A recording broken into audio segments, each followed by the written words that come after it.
Here we go. Okay, so are we up on YouTube?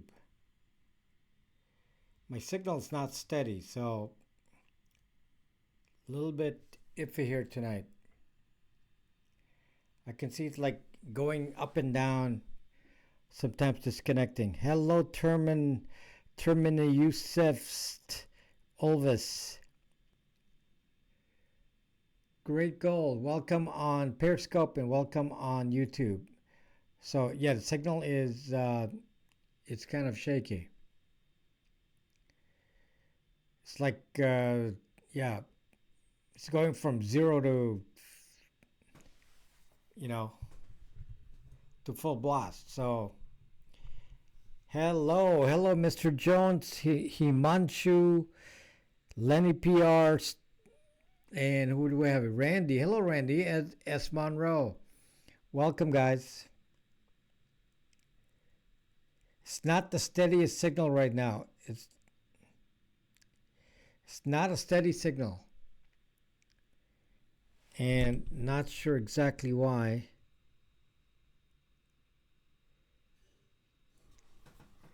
So, hello, Mr. Kamasada. Mr. Tommy Islands, welcome back. Lenny PR, Glenn F. Hello, Mr. Engagement. Glenn, how are you doing? Okay, so let's see. Yes, I am on YouTube right this moment. Yes. Randy, you don't have to ask. It's primarily YouTube.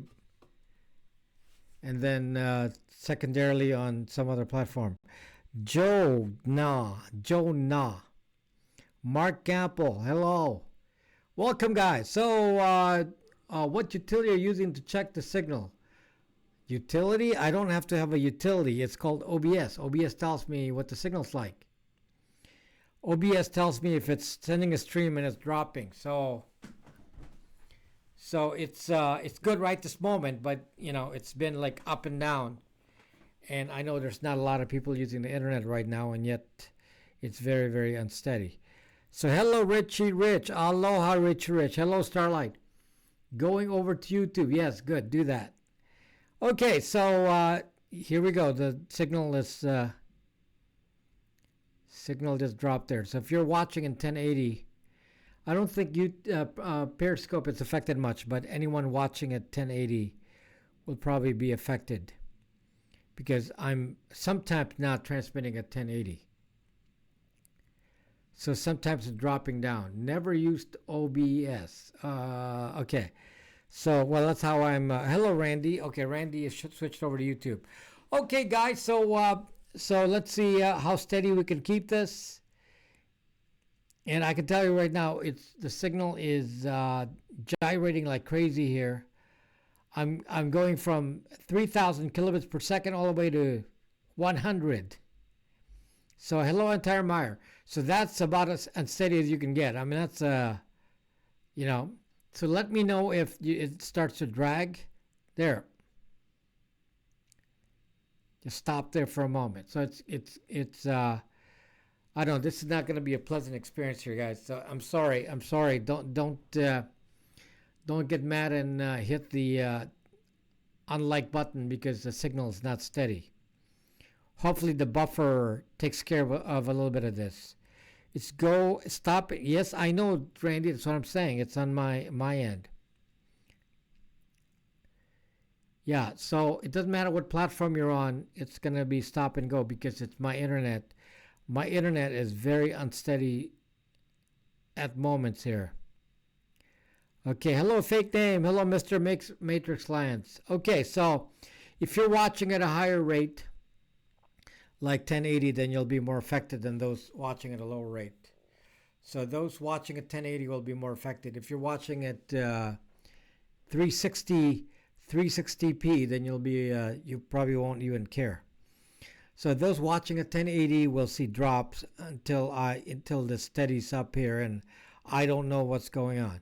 So maybe I'm being DDoS. You never know. Actually, like or dislike counts the same as good interaction on YouTube. Okay, so yes, but it's better if you hit the like button because we don't actually know what the algorithm is looking for, and so just hit the like button when you can on the video.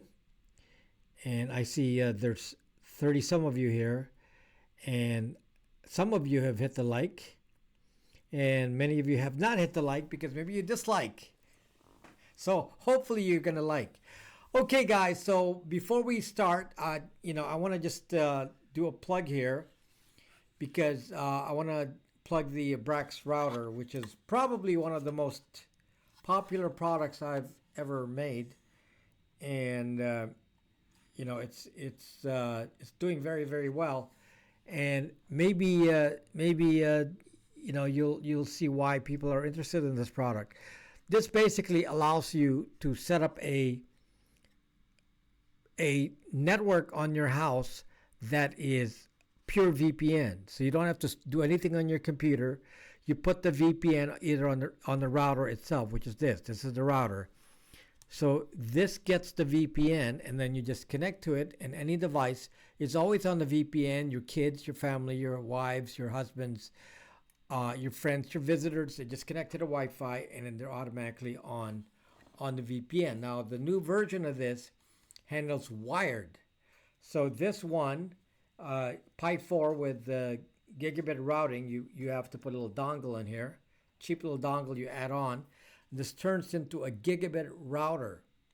And this gigabit router then is plugged into your network, and then your entire house traffic can be handled by this little device, and your entire house will then be on VPN. And then you don't have to worry about saying, "Oh, kids, what are you doing? What kind of trouble are you causing here?" And as some of you, may realize, sometimes you have kids or your friends do a download from your network of some illegal thing using, let's say, BitTorrent, and then you get a DMCA notice and you say, "Zuck." Okay, or you want to be tracked to your house. This prevents anyone from tracking you by putting the entire network. Everything on your network will go through the VPN. So most people will have two networks, one with a VPN, one without. And this allows you to distribute that throughout your house so you don't have to think about it. So this is the only solution that actually does that, and it's kind of new. And I only made this in December this past year. And I set up my own network like that, so then I don't have to think about visitors. Anybody else is always on the VPN. And so this handles that. You put the VPN subscription stuff on here, and then you're all set to go. And it just uses a Raspberry Pi 4. So anyway, that's one of the products that I have, and it's very essential for privacy. And I really highly recommend that you think about that, like many others have thought about it, especially those who already have VPN subscriptions. So again, a very popular thing that I'm offering here, and it's going to be really really good for you. Anyway, as you all know, I have a new video, and the new video was about Ubuntu Touch, and so many things happening in the phone world, and it's getting kind of crazy because people don't know what to do next. I need something that doesn't throttle your speed. It cannot throttle your speed because it's gigabit. It's a gigabit router. Serious concern? There's no serious concern. This is gigabit. So it's gigabit, there's no concern. Thank you, Randy. That's very kind of you. Okay, that's very kind of you, Randy. Thank you for the super chat. Thank you, Randy. That's very, very, that's so kind of you. Thank you for the super chat, people. And anyway, let me talk about this very, very important topic tonight. And changes are happening, and one of the changes is I'm getting a Pine phone in a few days. I thought it would arrive like now, but as it turns out, it just was shipped it went from Hong Kong, was shipped to Switzerland, and now it goes from Switzerland to the US. So I think another week, and then we get it here in the U.S. So some of the Europeans already are probably receiving it a little bit sooner. We have to wait a little longer to get our PinePhone, which will arrive probably in about a week's time, and you can expect me to do a video about it. Now, the interesting thing is just understanding what the impact of this PinePhone is, and it's really pretty big. And I actually have, I'm using this is a OnePlus One, and then I have another Nexus 5, and these are the phones that I use now. I don't actually use my iPhone much anymore. I only use it when I got to do like a Periscope broadcast, and I put the SIM card on it, then I take it out, and usually then the SIM card is on one of these phones, the OnePlus One or the Nexus 5. Zuck you, Brody banger a-hole. Go away. You're useless. Anyway, so the got trolls on Periscope. One of the reasons why it's kind of useless to be in Periscope. So rare to get a troll on YouTube actually, but we do get trolls on Periscope. That's what Periscope is about, trolls. Well, Zuck you too. Get away from here. Not even gonna block you. It's a waste of time. So anyway, too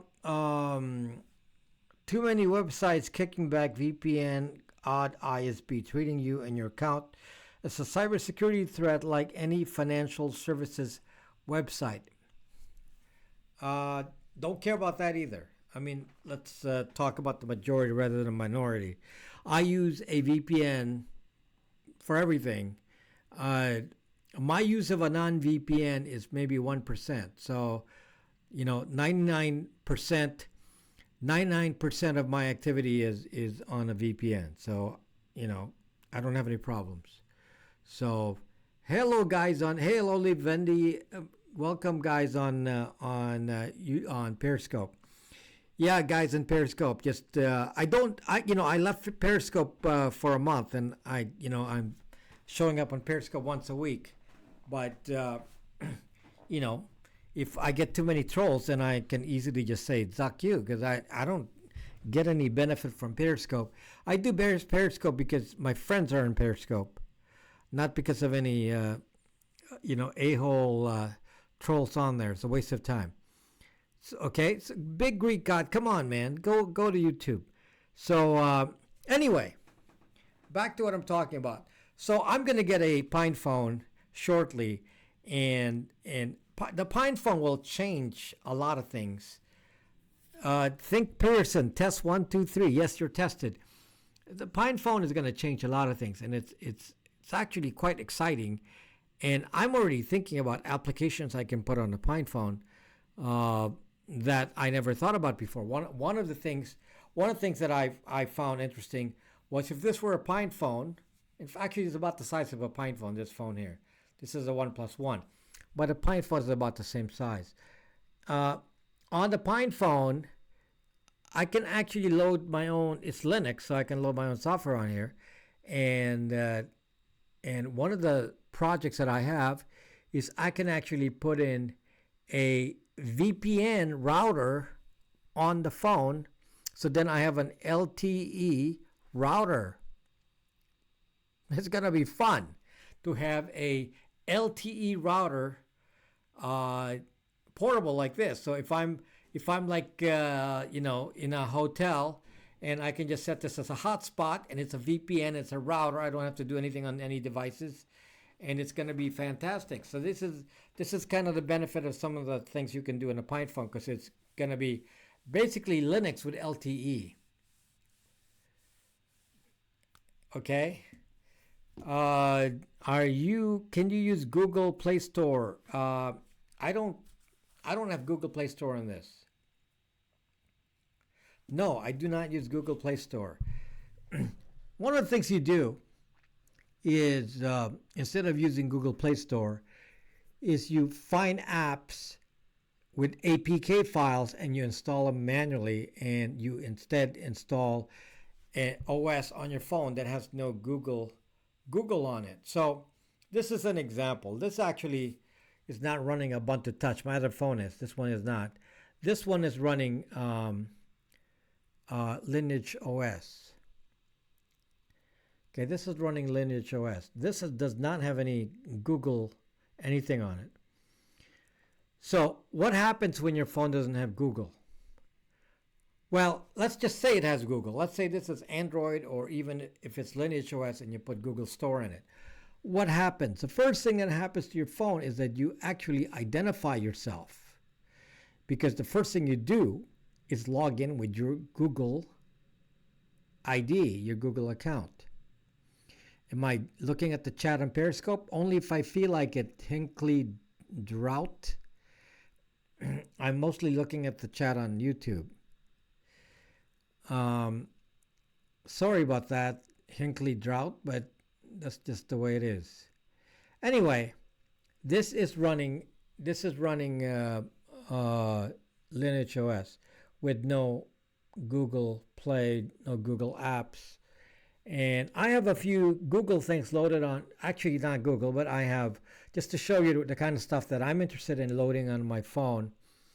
I have Amazon Kindle here, but I didn't get the Kindle from the Google Play Store. I actually downloaded from Hello Low. I actually downloaded got the APK file from some other website, and then I uploaded the APK file on Lineage OS. So this is not even connected to Android, or to Google Store. Then I loaded Brax.me here, and what else do I have here? Not much. I got a browser that's not Google. I have F-Droid. I don't really have much on here, and that's enough for me, because my main thing is Brax.me, which I have an APK for that doesn't have to go to the store. And it works fine with notifications and the Kindle app and just the usual apps that come with the phone, and that's it. I don't really need anything else. And it's actually pretty good. It's this Lineage OS pretty much looks and behaves like Android, so I'm not missing anything on this. But it's not as exciting. It's not as exciting as using a Linux phone. Yeah, of course I use email, but I don't really respond on email. It's mostly, email to me is mostly read only. I don't really say anything on Google. Monkey Man J, causing trouble. Think person, guard your privacy. Very good. F-Droid, yes, F-Droid's on here. I'd like to see an APT dependency install manager as a mobile app for Ubuntu. I love to see a APT dependency install manager as a mobile app for Ubuntu Touch. That doesn't make any sense. Run APT. Nobody's stopping you from running APT. So, I made a video about Ubuntu Touch. That's actually video number 1. And I was recording video number 2, and I was already working on video number 3, and already working on video number 4 related to Ubuntu Touch. I have at least up to 4 videos coming next week on Ubuntu Touch, and you'll see some of the issues that I have. You're going to get a deeper explanation than you've ever gotten on Ubuntu Touch, and it may expose some of the other issues that you may be interested in with Postmarket OS and the other OSs that are available on the phone. So I'm going to scope my. Oh, good. So why carry what around, Ryan? What are you talking about? Carrying what around? Lineage OS is based on AOSP, so it's the open source version of Android. Yeah. There is Google Mail app on Ubuntu Touch. I just use the browser. Yes, you can do that. Any web app is safer. You can even use Google Maps on Android, and because it doesn't have any identity, it doesn't actually know who you are anyway. APT is fine for me, but not for people expecting an App Store-like experience. What are you talking about, the Zircon? The App Store-like experience is called Open Store. That's the one on Ubuntu Touch. It's called Open Store. So your Nexus 5 with Ubuntu is safe. Yes, I'm still heavily using my Nexus 5 with Ubuntu. I use it all the time, and I kind of use it as kind of a development computer, and spent the whole week really getting into internals of Ubuntu Touch using the Nexus 5. So, but the Nexus 5 is like the main one I was studying, and I was really tweaking it and trying to get into it, and I was doing like really fancy things. One of the things, hello Feroz, one of the things that I was able to do was, and very easily, was run Linux from my computer to my phone, and if you watch my last video, it's actually quite easy. So and it was kind of fun to go try things out, and then I see what the issues are and what the problems are, and then I can see what the limitations are with the current version of Ubuntu Touch. And I'm happy to tell you now that you're going to find this out in future videos. But Ubuntu Touch has a lot of limitations today. Ubuntu Touch has had a lot of limitations as of today. A lot of those limitations will disappear very soon, and the first evidence of that will actually be on the Pine phone. So when the Pine phone is up and running with Ubuntu Touch, the same version will lose the limitations on existing Android phones. By the way, the Ubuntu Touch is already running on OnePlus 3T, a Sony Xperia X. Let's see. Those are the new devices, and they're newer phones, so they, a Sony Xperia X is only 3 years old, so it's about as new as my iPhone 10. So that it already runs on that, so that's pretty cool. So it's starting to get there. And I have some interface and UI problems with Ubuntu Touch, but rather than complain about it, I'd rather just contribute to it when I can, and just maybe, actually write changes to the open source for Ubuntu Touch and make the change myself, because, my complaints are important, but not impossible to do. They're fairly easy changes to make, and then I think that the improvements on Ubuntu Touch will be much greater. So there's just the what's happening in the Linux world is that it's changing so fast right now that in the next few months we're going to see massive improvements, and some of the limitations that we see now will disappear. And the Pine phone is really, really exciting, because the way that a Linux phone runs with a Pine phone is very, very different than the way it runs on Android. And surprisingly, it's going to be fairly fast. I was actually surprised. I thought it would be much slower on a Pine phone than it is, let's say, on a Nexus 5. But from what I've seen, it's not. And probably because all the overhead is gone. They're going to be able to run it a little smoother with a lot less stuff on it that was taking up some of the resources on the phone, and a lot of the complexities will disappear. And that's going to be explained in my next video, which I had hoped to release tomorrow morning, and it's not going to make it because I'm not done. So I'm going to release another video tomorrow, and then then soon after, I have 4 videos to make related to Ubuntu Touch. Does Ubuntu Touch have dark mode? Yes, but you have to load the tweak tool. There's a tweak tool that you have to install, and then from the tweak tool you can you can do the dark mode. When is the Pine phone releasing? The Pine phone is already available to some people in Europe. I'm getting mine in about a week. Okay, so about a week for the rest of it. Linux on a watch, you can have that, but doesn't have any interest for me. I mean, I don't even use my Apple Watch. What Nexus model does Rob have?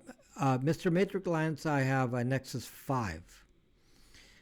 I don't suggest Nexus 4, but Nexus 5 is the most flexible. There's some people who have ported to Nexus 6P or whatever it is. But the Nexus 5 is the steady one. I'm just getting here. What's up? I was curious about the Pine Watch. Yeah, what are you gonna do with a Pine Watch? I mean, it's I don't know what to do with a watch generally. You know, I have an Apple Watch. I don't really do much to it. So, you know, yes, that's available, but what I'm gonna do with it, I have no idea. Let's see, your store, posting your last Nexus 5 on your store in response to the message, just purchased it via PayPal. Okay, so I have one.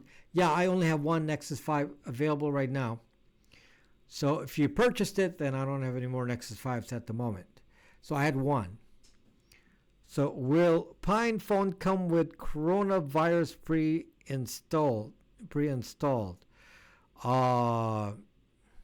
Yeah, sure. If you want it, Frosty Flake. I'm sure they touched it and they touched it in China and put the virus on there just for you. Sold. Thank you. Becoming the new me. Thank you. Okay, so I think that my expectation is that if you buy a Pine phone, by the way, they made 3,000 Pine phones and they sold all of those on the Braveheart batch, and the next batch will probably be on pre-sale in March. Maybe you'll get it, a couple months later, maybe. And chances are they're going to make a big batch. Hopefully, hopefully they'll make it in the 100,000 range. Instead of the 50,000 they had planned. So I think it's gonna be good. It's gonna be good. When do Wednesday start up again? It doesn't matter when Wednesday start up again. Low, because I don't broadcast it on Periscope anymore. Nobody was watching it anyway. So I don't really do a lot of that on Periscope. There's a lot of things I don't do on Periscope anymore. Well, I only do live streams once a week on Periscope. Most of what I do are videos. So most of my activity are in videos on YouTube. So please make sure that you're subscribed to my YouTube channel and watch on YouTube. It's probably more important to watch on YouTube. Any news on the Librem 5? Jellyfish, when do I get my Librem 5? May? I mean, it's kind of frustrating, to be honest, Jellyfish. I'm frustrated. First of all, the Librem 5 is not as exciting anymore, even though I ordered one, as the Pine phone. There's so many communities. There's so many communities working on the Pine phone that when you get a Pine phone, or if you have a Pine phone, you can actually run different OSs on it. Just change the SD card, and you can load different versions of Linux on it, and that makes it so much fun. I can do development work, and then when I of course this is not a Zakin replay. When you take off the card and put in a different SD card, and you can run something stable that you use every day. Let's say that's Ubuntu Touch. So you can actually change into development, into production, daily driver, just by switching SD cards. And that really is kind of cool. And because basically what you have is a Linux desktop with LTE. And that opens up possibilities that I can't even tell you. I mean, to have, can you imagine a security system where you just have a phone and you just leave the phone and it has LTE on it, and maybe charge it with solar, and then it can actually send you a signal from anywhere you are about something that has to do with security. It's kind of fascinating, and all it costs is the cost of the sim of the cell signal. Uh, 63 watching me, but nobody's giving me likes. Hey guys, if you're watching me on YouTube, that it would be very nice of you if you hit that like button there. If you are on YouTube, that'd be so appreciated. So don't forget, hit that like button because the algorithm uses that. You learn on your Ericsson 32. Ericsson 32s are very nice. I like Ericsson 32s. They're very nice boats. So anyway, so I did hello F1er E-Tails. I did the first video, which is doing very well on Ubuntu Touch, and I'm going to do a series of 4. So I'm going to publish number 2 maybe tomorrow, and then 2 more on that, and then I'll work on the other OSs on Linux like Postmarket OS, and we'll try those in the coming weeks, and it's going to be exciting. I'm going to try out like Loon OS, and I even signed up for Sailfish OS, but how is the VPN on speedtest.net? It's fine. It depends on where you are. I can get up to 100 on the VPN. I can get up to 100 megabits per second. It's not an issue, which is pretty much the max you can get on gigabit. So these new many Linux versions OS will work with the PinePhone, be compatible. It's useful for you. Yes, Jay. So all I do is stick in a different SD card, and then you can actually switch OSs. And can you imagine how much fun that is? When it's like saying, you're running your Android on your phone, and you switch to Lineage OS, and switch to eFoundation, and switch to Graphene OS, and all that, just by sticking in a different SD card. And you can't do that today. Okay, I'm on crappy DSL in the Arts District, DTLA. Well, don't do that. Why are you complaining about the VPN if your DSL is the issue? Certainly the VPN doesn't slow you down, so it has nothing to do with that. The VPN is on gigabit ports. I thought on eSIMs good or bad. For eSIMs are really scary to me. eSIMs bother me. Definitely bothersome. Why? The reason I don't like eSIMs is that you are identified by the SIM card. So if you have an eSIM, you cannot remove the SIM card. So basically, I'll give you a very specific example here. Unfortunately, my video on Stingray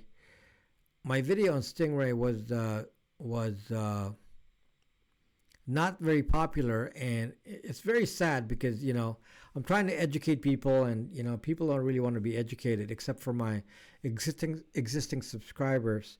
A lot of the people don't really want to watch it. So let me just explain this kind of the lack of awareness of most people in tech. So let's start with Hong Kong. So in Hong Kong they have protests, or Iran, or whatever, some country that has a protest. And they're going to the protest with their phones in their pocket.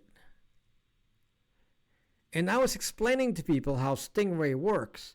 So all I have to do is, even strapped to my body, I can strap Stingray on my body and walk around in the middle of the protest, and I can record everyone's IMSI or IMSI which is the identifier for your phone, just by walking around. I can just walk around on the in the area where the protest is. Then I can record all the IMSIs. And when you have an IMSI, you can go to the phone company and say who owns that phone, and basically that person is zucked. You can then create a database and say, okay, I know the following people were at the protest just because of the IMSI that's on your phone. Now, fortunately, there's a solution for that. It's kind of simple. And the solution is take off the zucking SIM card. Leave your phone at home, or take off the zucking SIM card, put it in your pocket. So you can still use your phone to play a game, but you don't need to have access to the phone. And when you remove the SIM card, your phone does not emit an IMSI number. So anyone looking at it will not detect any signal. It's not going to send out any probes that announce the IMSI. So can you imagine if you have eSIM? Can you imagine if you have eSIM? How do you turn that off? How do you turn off an embedded eSIM? This is why I don't like CDMA phones. I don't like to be on Verizon. I don't like to be on Sprint. Okay? Because you can't remove the SIM card, in which case you're walking around with an identifier. This is something that I was talking about in that video, and no one really paid attention to it. So I'm going to repeat it again in case some of you, didn't get it, and I'm going to make sure you understand. So you're walking around with a phone again with a SIM card. Okay, you're walking around with a SIM card, and you go to a building that is equipped with an IMSI sensing device. Now, you're saying, wow, that's high tech. Who can make that IMSI sensing device? Well, I can make one. It's not very hard. Okay, I have the equipment here. Anyone with HackerOne, Blade RF, they can write code that can actually track the IMSI of your phone. It just needs to send out some signal, and then your phone will connect to it and identify itself and give out the IMSI. So, if I were tracking people entering a building, all I have to do is, as you walk in, I can take a picture of you and then send a signal out so your phone emits an IMSI, and then I record that you were in the building, and now I can look you up later on and see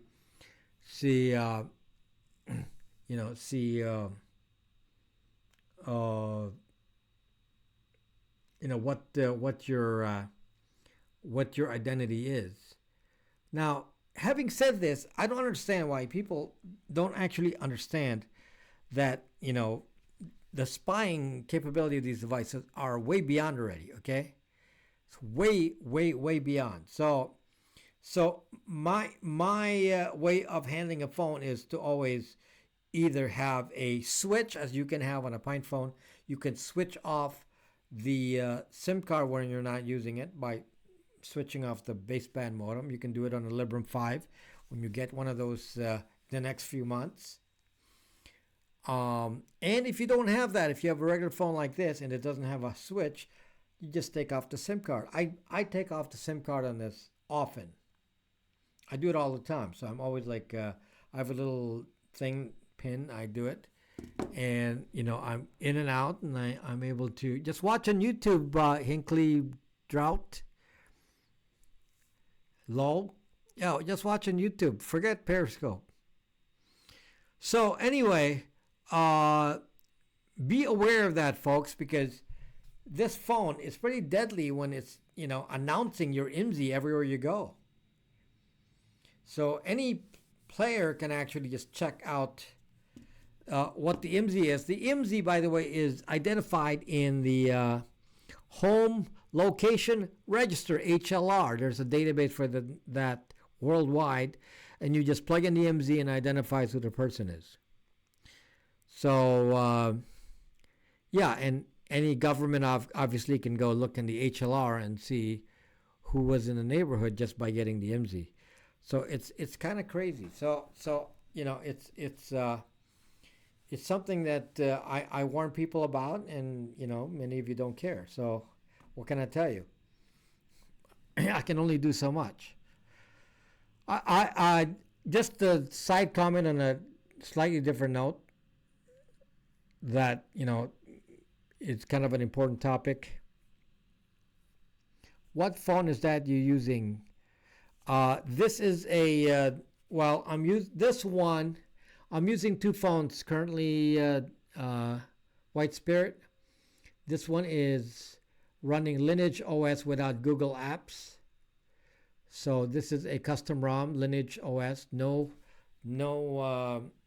Google on it. And then I have another phone running Ubuntu Touch.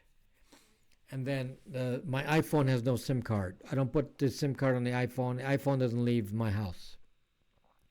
I only put SIM cards on the Ubuntu Touch and on the Lineage OS. I've given up. We need to be concerned about our privacy, and these things are just spying everything I'm doing, and I don't want to do that anymore. So it's a sense of relief when I go to a restaurant and say, hey, Google doesn't know I went to the restaurant.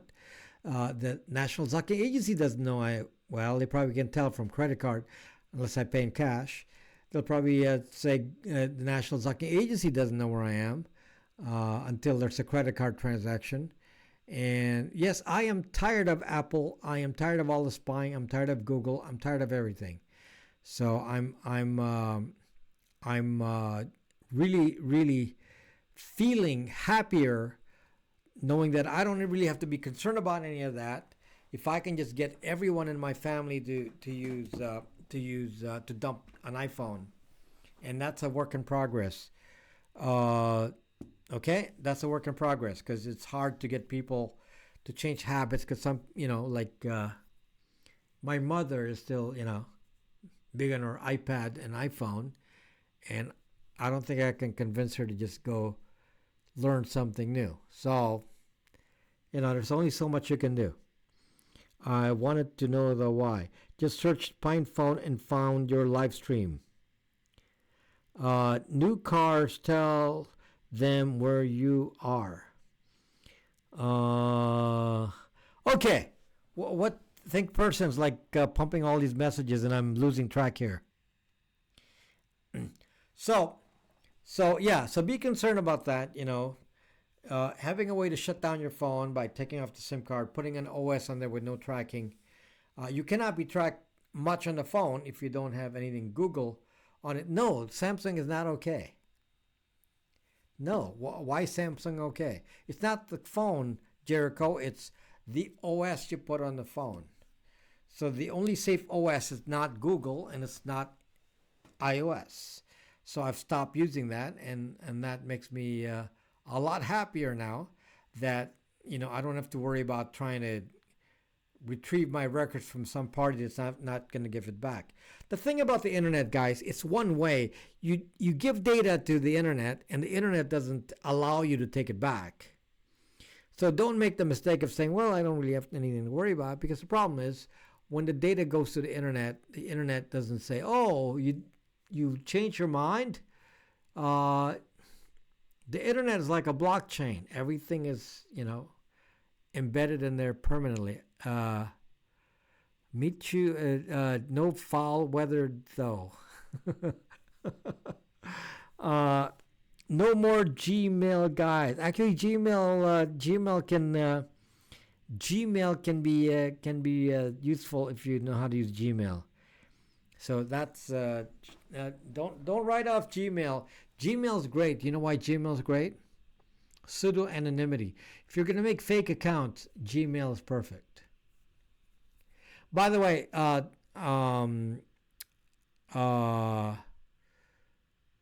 side note announcement. You may have noticed I did not post a video about the John McAfee interview that was supposed to have been done this week. And unfortunately, the John McAfee interview was postponed. So it's going to come after Valentine's Day. So a couple more weeks.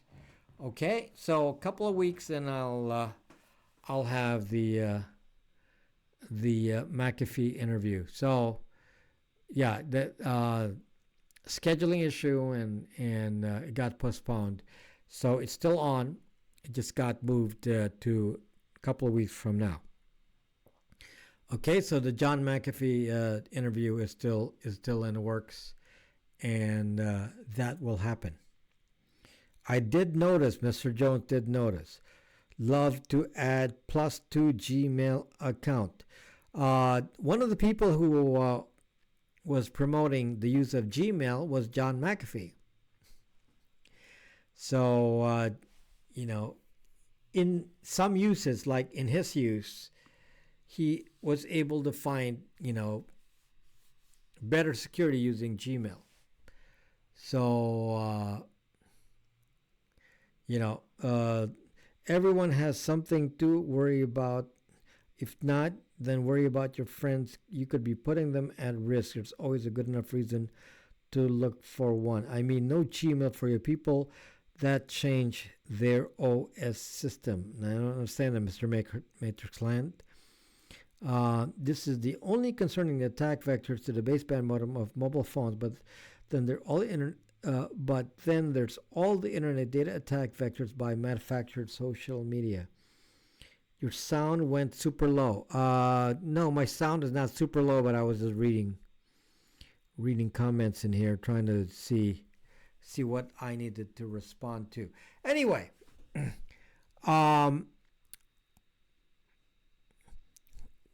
one of the things in the news that was kind of interesting. I always get criticism here on my broadcast that, people say, oh, you want to live in a cage. You're anti-tech. And it's so stupid. I'm about as techie as you can get. There are not too many people. I don't think even Linus Tech on YouTube is as techie as I am. Okay, I'm pretty techie, but the thing about being techie in my realm is understanding also why just because it's new tech doesn't mean it's good tech. So that's some of the concern is when people look at tech as saying, oh, look, we got a new feature on the iPhone. We got facial recognition on the iPhone, and nice, this is fancy, this is good. Oh, look at this. Amazon, listens to us on Echo and executes our commands. This is fantastic. Oh, look, we got Ring. We got Ring on our homes, and we can talk to the people at the door using Ring, even though it sends the photos to third-party photos and videos to third-party databases. So people are crazy because they don't understand tech, and they think that any tech is good tech. Well, one of the tech issues I want to talk about a little bit here has to do with facial recognition. Again, another one of my videos that doesn't get watched is facial recognition. I'll talk about it. Daryl from Kentucky. So facial recognition is one of these videos that, it's one of the scariest things to me is facial recognition, because it's really hard to escape facial recognition. I don't even know how John McAfee escapes facial recognition. I guess he's always wearing sunglasses. Okay, so he knows that sunglasses will help. Okay.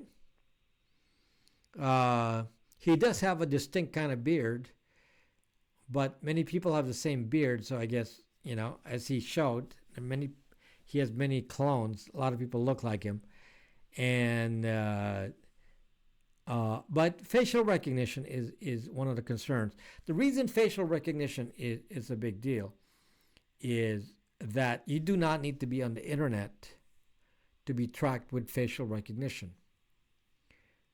You do not need to be on the internet to be tracked with facial recognition. Hinckley drought is stay out of China. Are you kidding me? Are you kidding me? Facial recognition is in China? No. The biggest user of facial recognition is Culver City, California. Among other things, fast track from California, Los Angeles, California. I mean, what are you talking about? Southern California is one of the biggest areas for using facial recognition. I'm right on it, and it just really bugs me. I drive around, and all these cameras are shooting pictures. If you get a ticket in California, especially in a place called Culver City, okay? If you get a ticket in Culver City, they're going to send you facial recognition identification of who you are. They're not going to take the registration off the car. They're going to take your photo, check the driver's license database, and said, you, sir, are driving that car. We don't really care what the car is. We know you are the driver because facial recognition. And here's your photo. Dispute that that's not you. Okay, well, the problem with facial recognition is you do not have to be on the internet. So some of you, just to show you the example of people not realizing how bad tech is. By the way, guys, there's only 42 of you liking the video on YouTube, and I know that there's 70 some of you watching on YouTube right now. Hit that like button if you would. That would be really appreciated. Let's get the algorithm thinking that this is a good thing. This is a good channel. Come on, guys. Let's do it. Hit that like button. Anyway, back to my topic. So in California, they're always doing facial recognition as part of tracking individuals. In fact, the city of Los Angeles is working with this mercenary data mining company called Palantir. And they're actually doing gang member tracking simply by doing facial recognition of people driving around LA and saying, oh, this individual has been in the following places based on facial recognition, based on cameras mounted in the traffic signals and telephone poles and so on all over the city. There's a lot of these. It really pains me because I sometimes there's no escape. I want to always use sunglasses because it's terrible. You can't escape them. So the problem is that they track your license plate, they track your face, and then they store it in a database and say, oh, you went to this place in Culver City, you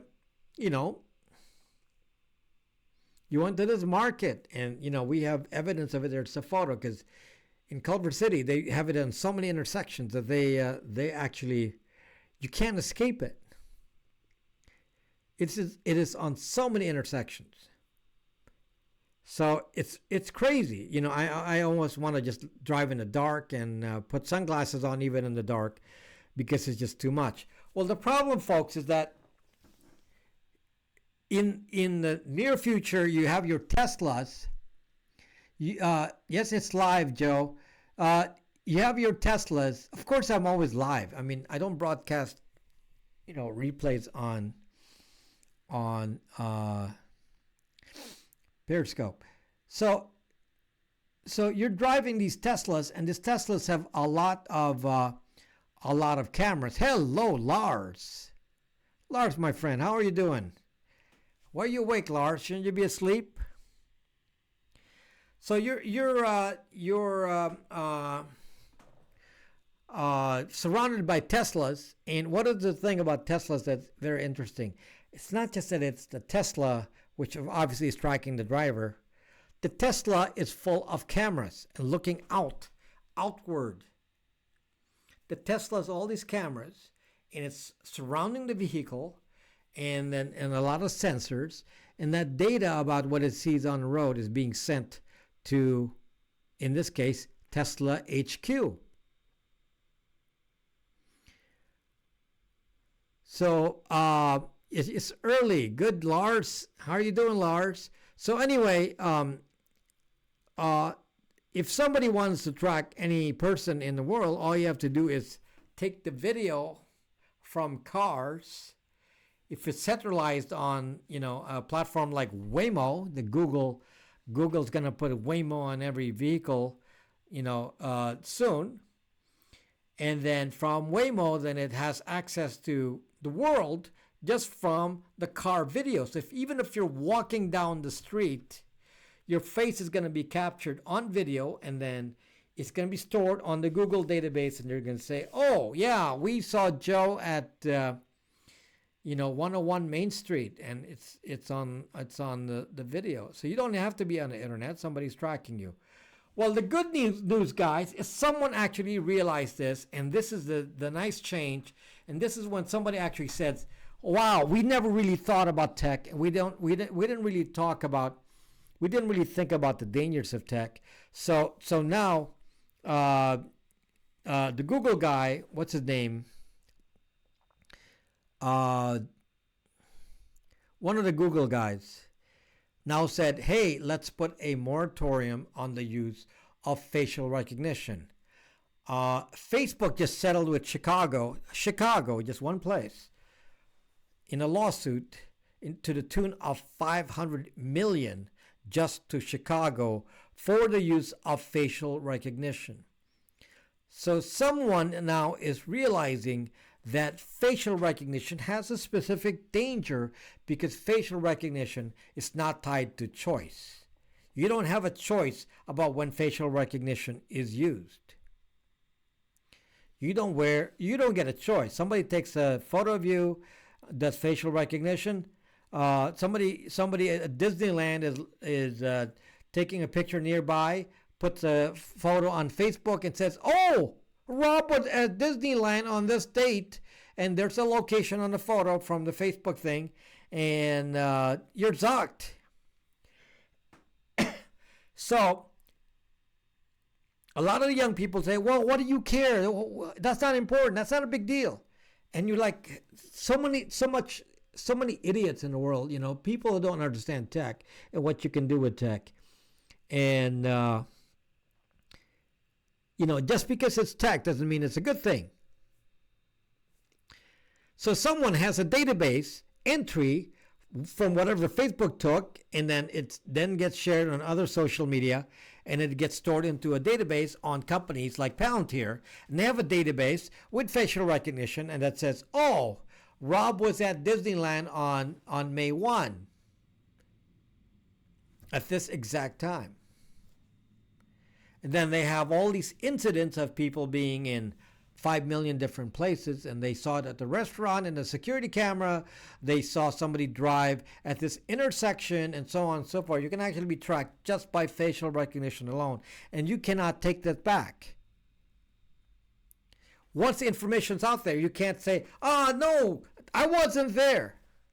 You don't need to track that I tend to go to Bevmo as my go-to place for buying beverages, or I like this particular market, or I went to this strip bar, or or this gay bar. Do I really need that kind of thing to be like recorded for everyone's life? I mean, you don't get bothered by this. So just because it's new tech, the stupidity of it all. To this day, I even wonder, why is it that the iPhone has facial recognition? What is the actual utility for me to have facial recognition on the iPhone? What does it really do for me that my fingerprint couldn't do? What could it do? Why did I need my iPhone to have facial recognition? Why is Android saying now, Samsung saying, oh, we got to copy that too. We got to put facial recognition on our phones instead of just using the fingerprint. And on a Samsung, it was so handy. When you hold your phone, it was already in the spot for the fingerprint. And I didn't have to do anything. I could do it lying down and have the phone face in any direction. And now, if I wake up in the morning, I have to start my phone. I got to do this. I can't turn on my phone like this. I got to do this so that it sees my face. Why? Fancy tech. Why is it that you have Amazon Echo. Why are you guys so obsessed with using Amazon Echo? Because you can't touch a button on your phone. You can't even do that. Can't touch a button on your phone to do something. Oh no, I gotta talk to Amazon Echo, even though Amazon gets to listen to what I'm saying. And we're saying, well, we don't care. It's fancy. It's nice tech. And it's like, really? You don't draw the line between good tech and, you don't draw the line between good tech and bad tech. Every phone is the same. You look at all these bright and fancy phones and all these apps that track you all day, but it's okay. It looks good. It's entertaining to do all these games and everything on the phone. At what point do you say, do I really need all that? Do I really need all that? At what point do I say that? I guess not. It's not going to happen. People are expecting that tech is tech and it's got to be good because it's tech. No, talking from the tech expert here, I'm Rob Braxman Tech. Okay? One of the first people to develop many things on this tech world that, many of you weren't using. I was using touch tablets in the 90s. 1990 actually, before you got these kinds of phones with touch on them. I was already doing it all the way back then. Okay, in fact, I was doing it. I wrote some programs using touch in the 90s, and Bill Gates was showing off my app using touch in 1992. Bill Gates showed my app running touch in 1992. I was doing that since 1992. Touch apps. So I've been, on the forefront of tech since the very beginning, but I understand how tech can be used, and this is the part that most people don't realize. It takes an understanding of what you can do with tech to understand that it can be taken to another level. And this is why phones are very important to me. I talk about phones a lot, and I talk about phone tech a lot, because I understand that these are very deadly devices now. We've been chipped with these. If you cannot afford to leave your phone at home, then you're crazy. Okay? I am actually not using my phone much. I use my computer more. I use the phone less. Do you know what I use my iPhone for? Kindle. That's 90% of what I use my iPhone for is to read Kindle books, because it's kind of handy. It's easier to hold than a tablet. And that's what I use an iPhone for. I don't need any more fancy apps on it. In fact, I should delete all the apps on it. I don't really need it. And that's 90% what I do on it. There's no SIM card on my iPhone. I'm not going to buy an iPhone in the near future. I'm done. I'm not going to buy anything that I cannot put something else on. Yes, this is an Android phone, but there's no Android on it. I'm not going to install Android on anything else either, unless it's open source Android with no Google on it. And even that's not perfect. I'd rather use a Linux phone. So when I want to say I want to put Linux phones on here, it's an understanding that just because my Linux phone is not as fancy as an iPhone, it may not be as responsive as an iPhone, but you know what? I'm able to discern what good tech is and what bad tech is, and at some point I say, it's not worth it to have all these fancy things that I can do on a phone if the cost is that this thing is now profiling me and tracking everything I do, because it's unfortunately one way. Once you're profiled, you can't be unprofiled. It only goes in one direction.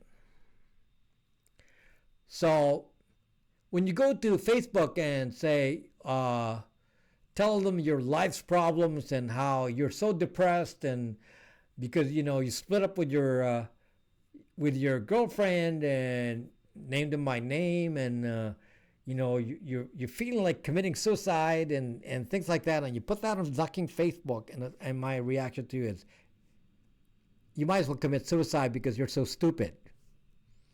Why would you talk about your life in a forum that is like a blockchain? You can't erase what you do on Facebook. Why do we go on all these platforms and talk about things without appreciating the fact that if you don't take a precaution, nothing ever disappears? Now, this video that I'm doing here will never disappear. This video will never disappear. Fortunately, I know what I'm doing. I do this on purpose. Basically, any Android phone can load a custom ROM for privacy. A lot of them can, White Spirit. A lot of them are supported by Lineage OS. So you go to Lineage OS and they support a lot of new phones. Maybe not like, brand new, but maybe, 1 or 2 year old phones, they can support it with Lineage OS. So you don't buy a brand new phone, you get something a little bit, besides it's cheaper to buy a used phone. I have so many used phones. I buy a lot of used phones now, and I'm actually comfortable buying used phones, and I don't see the difference between a used phone and a new phone.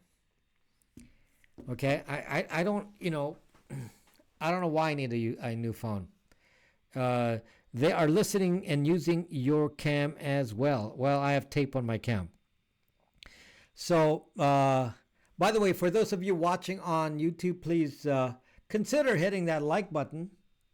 Consider hitting that like button if you like the content, and let's make the algorithm understand that this is a good channel, because sometimes they don't think that. Thank you so much. Please hit that like button on YouTube, please, if you like what you're hearing. If not, then hit the dislike. Hit something. So anyway, yes, not all tech is good. I'm very, very techy, but my appreciation for this tells me that I also know how to use tech in a bad way. I can be a bad guy all I want. I can trap people's data and do what are called honeypots, where I put in a fake website with the only purpose of which is to obtain your data, and then so that I can go use that data to either sell it or hack you or do things of that nature, so I can get your money. And there's so many things one can do on the internet, and if you are not aware of technology in the way that I know it, you might think that it's all the same and you are all going to be victims. You're all going to be victims. And do you want to be a victim, people? Do you really want to be a victim? Why be a victim when you can actually understand that you can deprive these people, you can deprive these companies of data, and let me repeat this quote that I mentioned many times. I wanted to do a video of this quote, but the problem is if I do, no one will watch it, so I can only do it on the live stream. But here's the statement. Knowledge is power. Knowledge is power. Therefore, deny them the knowledge, and you deny them the power. You got that? You got that? Deny them the knowledge, you deny them the power. One of the interesting things about that quote is kind of the value of something called disinformation. And somebody said data noise on one of my videos. Yeah, the same thing. Data noise, disinformation. Yeah, actually, when I'm doing a broadcast here on YouTube, people say, "Aren't you putting yourself in danger because I'm always on YouTube and doing all these videos?" No, because I'm smarter than the average person, and what I'm putting is called disinformation. Okay? So if you don't understand what I'm doing, then some dumb guy was actually making a comment saying, "What? You do this? You use this?" It's like, don't be an idiot. I know what I'm doing. I don't need to explain what I'm doing, but you're not bummed out by me, Low. Why should I be bummed, Low? Are you sure you're Low? Because you don't sound like Low. The biggest threat is cashless society. You can't opt out. Correct. That's actually true. Fake name thinks that I have logs in my VPN. If you think that, then then don't use it. I mean, can't force you. I use my own VPN. I mean, I'm one of the biggest users of my own VPN. If my VPN had logs on it, I'd be pretty worried. So I'd be pretty worried. I mean, that's kind of obvious. Anyway, so guys, knowledge is power. I know, Lo. Knowledge is power. Deny them the knowledge, and they will have no power over you. Deny them the knowledge, and you deny them the power. So companies like Palantir, Jigsaw, which is owned by Google, they're using AI to predict our behavior. They're using AI to influence us. Do you know about something called social media amplification?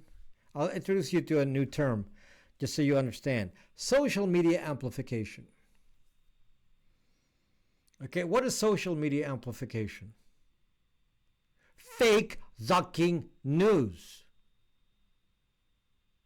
You see, anyone can go on social media, put a hashtag out on Twitter, and make the hashtag seem like it's real, and then you're actually paying attention to the hashtag, when in reality it could have been amplified by bots, meaning non-real people. It's just computers creating fake accounts in multitudes and then repeating, using some fake lingo, make you think they're actual people who follow you on your social media account that are not real. There's a lot of it on Periscope, tons of that on Periscope. And this social media, this amplification means that anyone that has a message can amplify the message either directly by the owner of the platform, like maybe Facebook wants to amplify a message because they feel like it, or it can be amplified by some other operative that wants to manipulate the social media. Could be a country, could be a political group. The point is that somebody can go out there and amplify any message, and you guys are like saying, some of you are like quick to respond to things on Twitter and so on because you're so stuck to whatever the political belief you are in, and you really don't want to listen to anybody else anyway. You only want to listen to yourself, and you want to listen to people with the same belief. So you see that, and you see the amplification, which is fake, and you react to it, and you're part of the amplification as well. That's why I don't do any of that stuff on social media, because it's a fake game. Because you get identified as belonging to a political group, and then they start targeting you, and you're part of the amplification because they know that you're going to be triggered by certain words, and you get amplified, and then you get to be associated with all these bots, and they can amplify any message they want by having groups of people that they know get triggered by certain words. So now how much of what we actually see as important things on Twitter, on YouTube, and so on are really getting decided on by fake amplification? So we're not even dealing with real stuff anymore. I don't even know what's real anymore. I go on the social media and I look at a message and say, is that even real or not?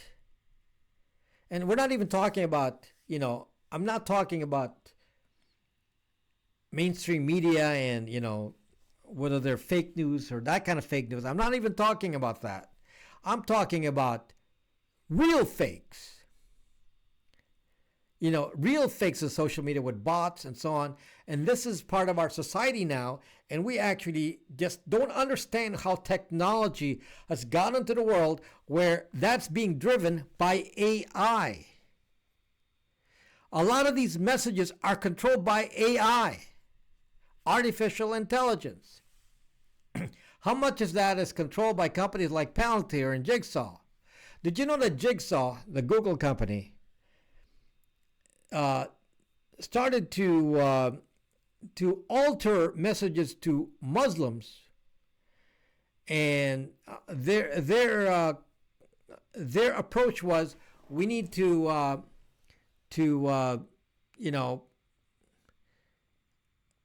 what's a term, for a group that's getting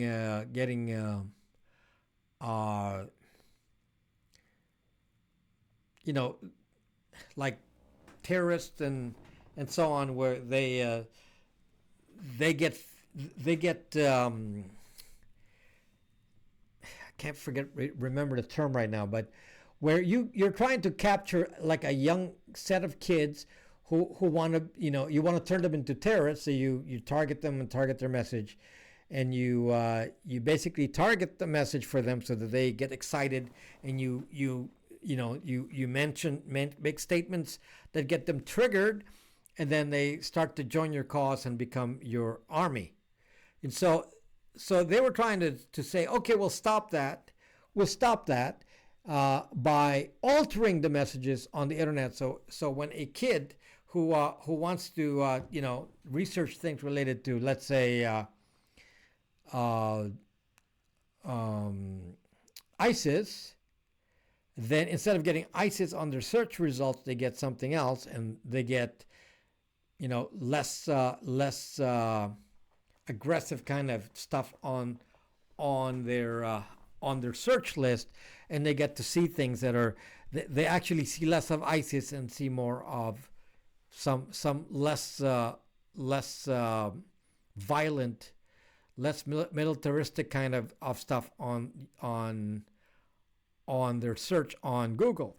Okay, and also, by the way, if you go search for things on the search engines like Google, the results will often be based on your profile. So Republicans will see more Republican things, Democrats will see more Democrat things.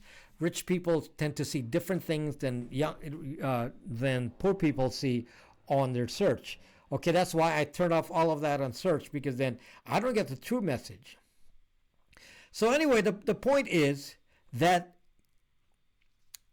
Jigsaw, this Google company, had good intent.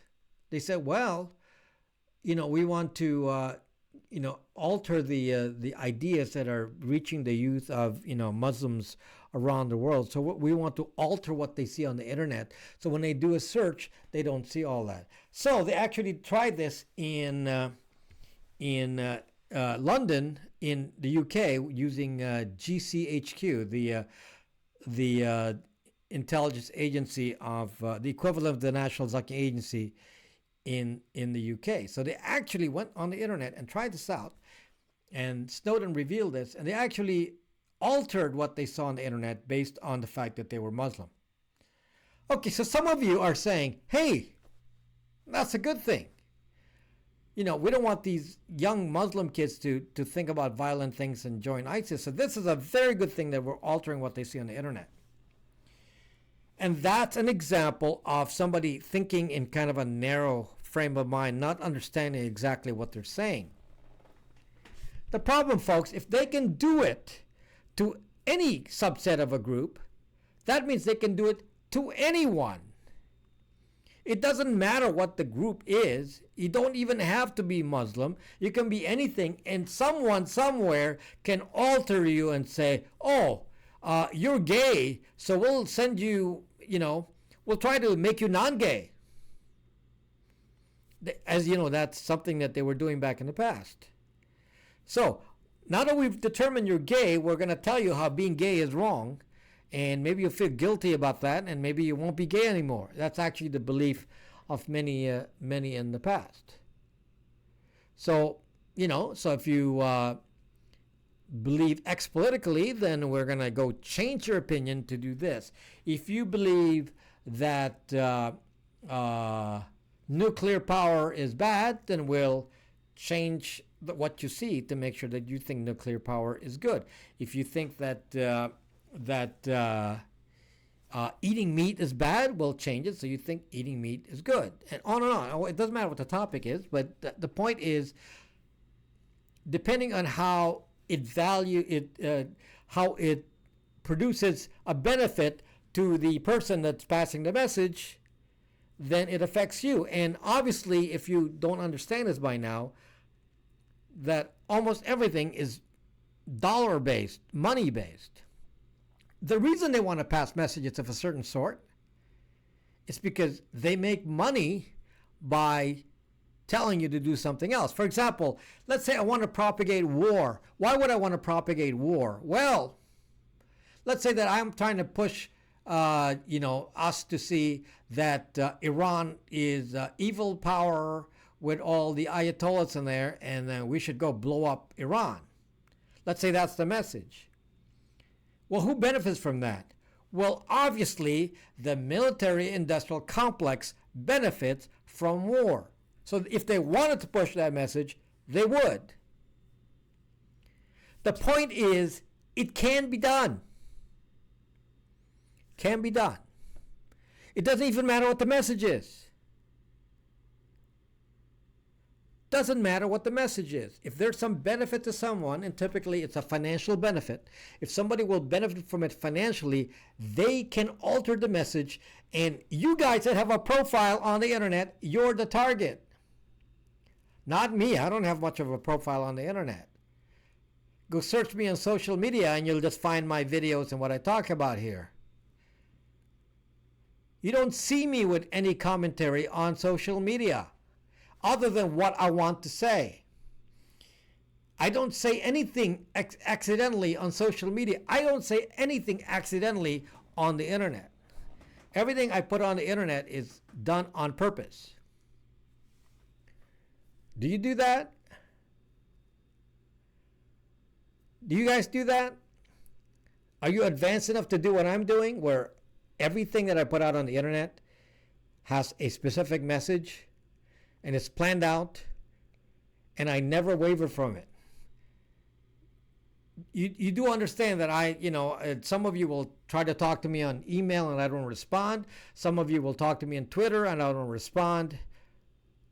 Someone will talk to me on various social media and I don't respond unless it's out in the open and consistent with my message.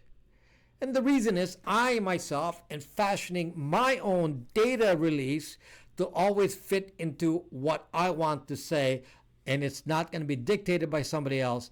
I want to control the knowledge because, like I said, knowledge is power, and I want to have the power. I don't want them to have the power, whoever it is. Without knowledge, no one has power over me.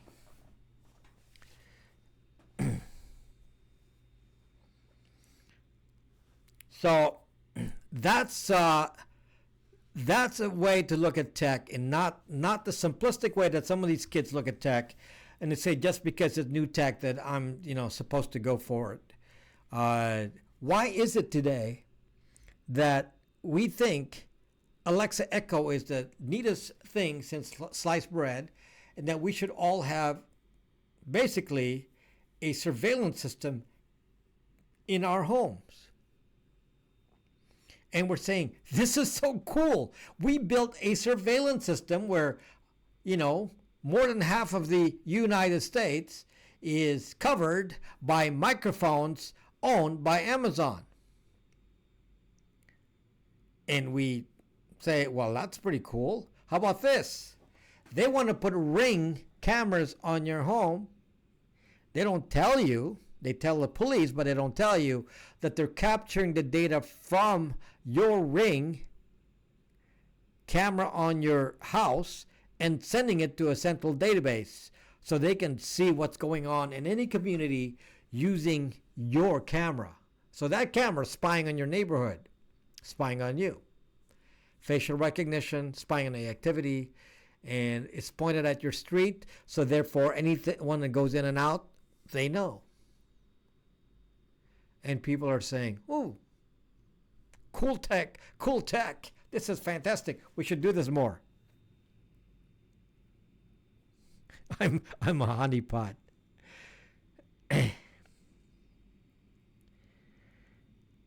Brax can into a website in another country and what? So anyway, so guys, understand what I'm doing. Understand, when I talk about phones, I'm actually kind of limited with what I can do on YouTube. The algorithm doesn't really respond to when I talk about the things I talk about in my live stream. The algorithm doesn't like it. So Google decides not to share my stuff if I'm talking about privacy and all that, and I have to talk about specific technology, and I'm only using the live streams as the way to communicate what I'm saying without, spending all my time just talking about how-tos, how to set up your phone, how to set up your network and so on, and teach you more about, basic things about security and privacy, and how this is very important, and the knowledge that I have, I'm passing on to you because most of you don't realize what a tech person can do with this. Bro, this Prof Pig is there. Okay, between the doorbells, the IP camps, and the delivery drones, they have completed the holy trinity of the surveillance state. No, they don't need all that. It's all in here. 90% of the surveillance is here. So it's good that I focus on the phone, that my channel is focused on the phone, because 90% of the surveillance is here. What's a good time for coffee usually? Poland Spring has been hacked. So anyway, hey, guys, if you like my broadcast on YouTube, please hit that like button. I mean, there's must have been a couple hundred of you in there already, and hit the like button if you like the video. If you forgot, please let the algorithm know if you like it and tap on that like button. If you don't like it, then hit the dislike button. I have free access to web hosting in another country. I want to put your software on that site.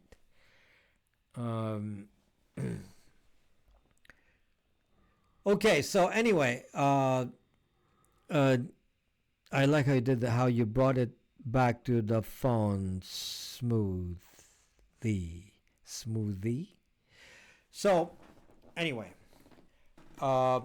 this is really the main.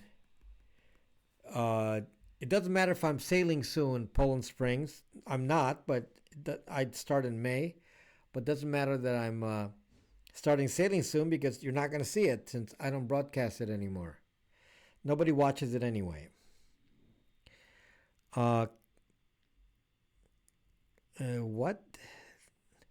Anyway, it's really important to understand, why I teach you about all this phone security stuff, because this is really where a lot of the action is on the phone. So the three-letter agencies have determined that they don't need to do much spying on you in other ways, because most of it is here. I have cut down my use of the phone most of the time.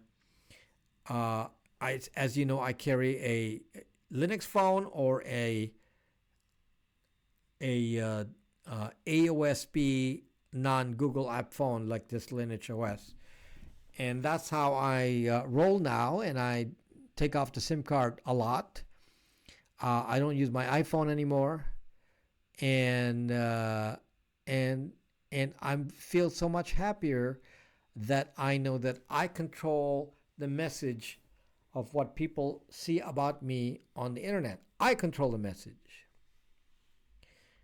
The message doesn't control me. This doesn't make the message for me. I make sure that when I put out a message on the internet, it's because I put it there, not because it's there by accident.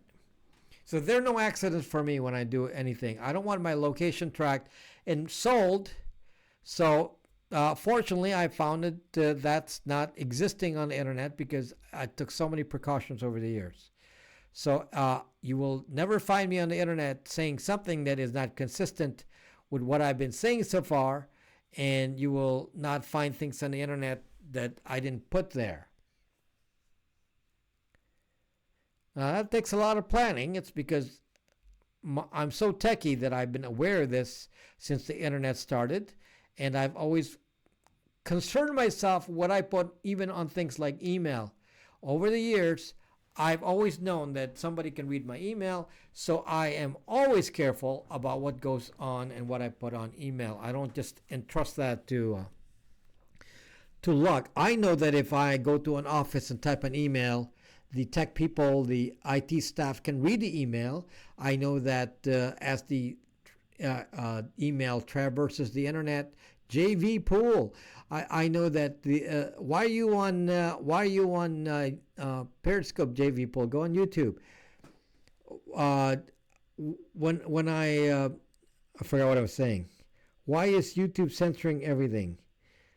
I don't, it's they have a policy of saying that the algorithm looks for things that tend to be what they consider to be tinfoil, and they want to exclude ideas that in their mind are tinfoil, so they don't promote things that I talk about on privacy and so on. So whenever my topic is privacy related, it will not get the views as something else. So I know that, if the topic has to do with privacy or security or Stingray or spying on your phone, stuff like that, algorithm kicks that down. They don't recommend it. If my topic is more general, like, how to install a Linux phone,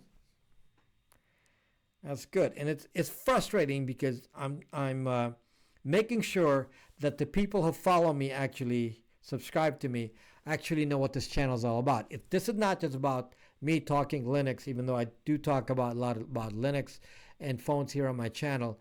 The main thing about my channel is privacy. This is the privacy channel. So therefore, everything I do is always tied to how it contributes to privacy, either functionally with a phone or how I contribute an idea that helps you with your privacy. If that's not what you believe my channel is, it's okay. I do my live streams. I often lose subscribers on my live stream because I guess people think, oh, he doesn't just do Linux videos. He talks about this tinfoil hat stuff of, somebody spying on us. And you know what? I don't really care if you're gonna leave, and if you don't like that, my channel is teaching you about how tech can be used very badly against you, and the only way to protect yourself is to deny them the information, then I can't help, and it's okay. So, I will live with that, losing subscribers on my live streams, if in general people understand that, I'm trying to get the attention of enough of you to wake you up and not be sheep. I want to wake you up. I have a hard time finding good flat. There you go. So we are their kids. Their kids. Is that better? Is that the JV pool moved? Beach bum? Are you in the beach now? You went from cold snow to being a beach bum? Is that really true? Did you move? I know you were planning on moving, but I don't know if you actually moved. Who the heck is Warner Herzog? I have no idea who that is. Nothing wrong with a little tin on your head. So, no, I'm not a tinfoil hat guy. I am just a very advanced techie. I do not have any tinfoil. You will find that what I say is always based on actual knowledge, and I actually talk about things based on too much tech knowledge because I know what's being done with the tech. AI is the next big thing, and it bothers me what can be done with AI, and most of you don't get it. Like I told you about amplification. Amplification. Message amplification equals fake news. Third parties can amplify any message that they want to disrupt an idea, a government, a government official, a thought. Yeah, typically they want to disrupt the message because they make money by disrupting a message. Yes, that is unfortunately, the reason they do amplification and all this is there's always some financial benefit to that, or power, which leads to money. But in general, it's power is used for money. So one of the things that it actually is so much fun for me is that because my internet presence is so guarded, I only talk on my app. If you want to talk to me in private, I only talk on my app Brax.me. Why? Because I control that environment, and I can no one's going to be able to search what I say and put it on the internet because what I say only is on Brax.me. So because of that, then I don't have to worry about saying the wrong thing and having messages about me go out there that I didn't put out. So I'm very controlled with that. So if you want to talk to me directly about a topic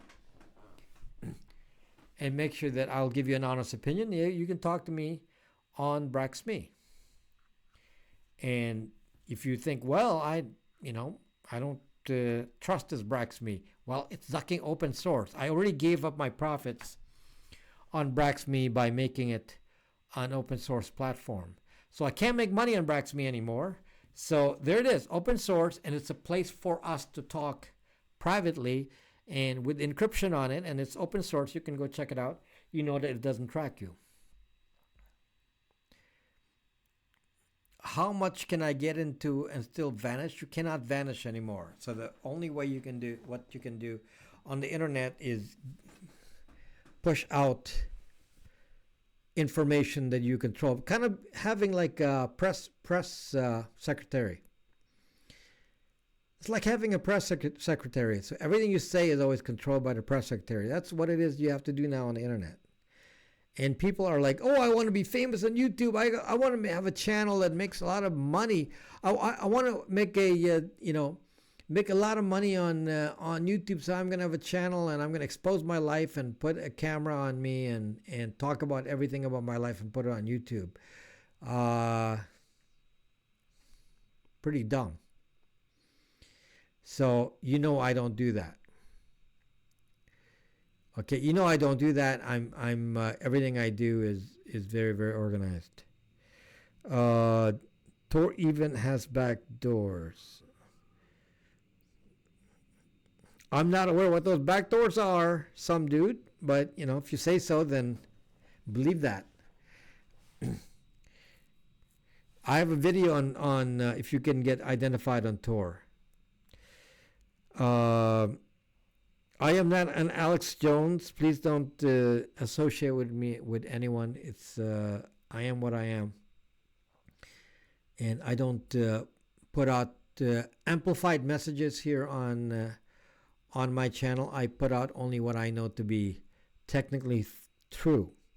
What are you brewing in your lab for the Pine phone? Will you resell Pine phones with tools loaded? So. Yeah, Jellyfish is excited by some of what I'm talking about. I do a lot of stuff on Raspberry Pis. I put a lot of software on Raspberry Pis, and Uh, I even have a cybersecurity kind of application I put on Linux that can run on a Linux phone.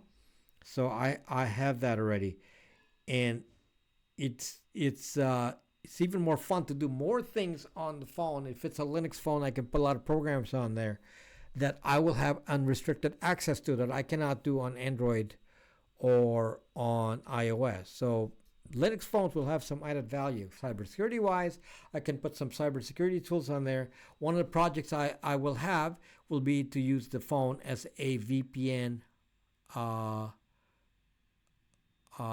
VPN router. Patriotic Vegan, hello, Jack 3D. I can make the Pine phone a LTE based VPN router, so you don't even need to wire it. So anyway, by his Nexus, I have a lot of. Well, I don't have right now. Somebody just bought the one Lexus that I have for sale. I'd buy a Braxman Pine phone. Yeah. So no, you buy your own Pine phone. I'll just sell you the software on a chip. No, you buy your own Pine phone, and then you just put an SD card on there, and I don't need to buy the Pine phone for you, but I wish. Hello, Patriotic Vegan. Are you following me on YouTube, Patriotic Vegan? Make sure you are.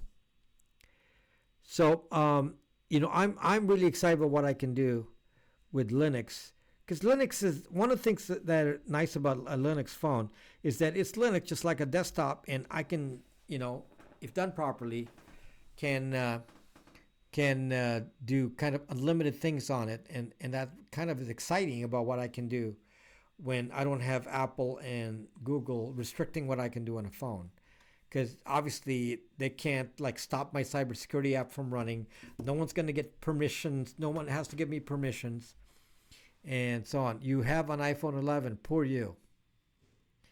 Did you enjoy having your iPhone 11? You say, "Whoa, fancy gadget." I have an iPhone 10, and I haven't bought an iPhone since. Yeah, my channel is Rob Braxman Tech, Patriotic Vegan, Rob Braxman Tech. So you write apps for the Pine App Store? No, there is no Pine App Store.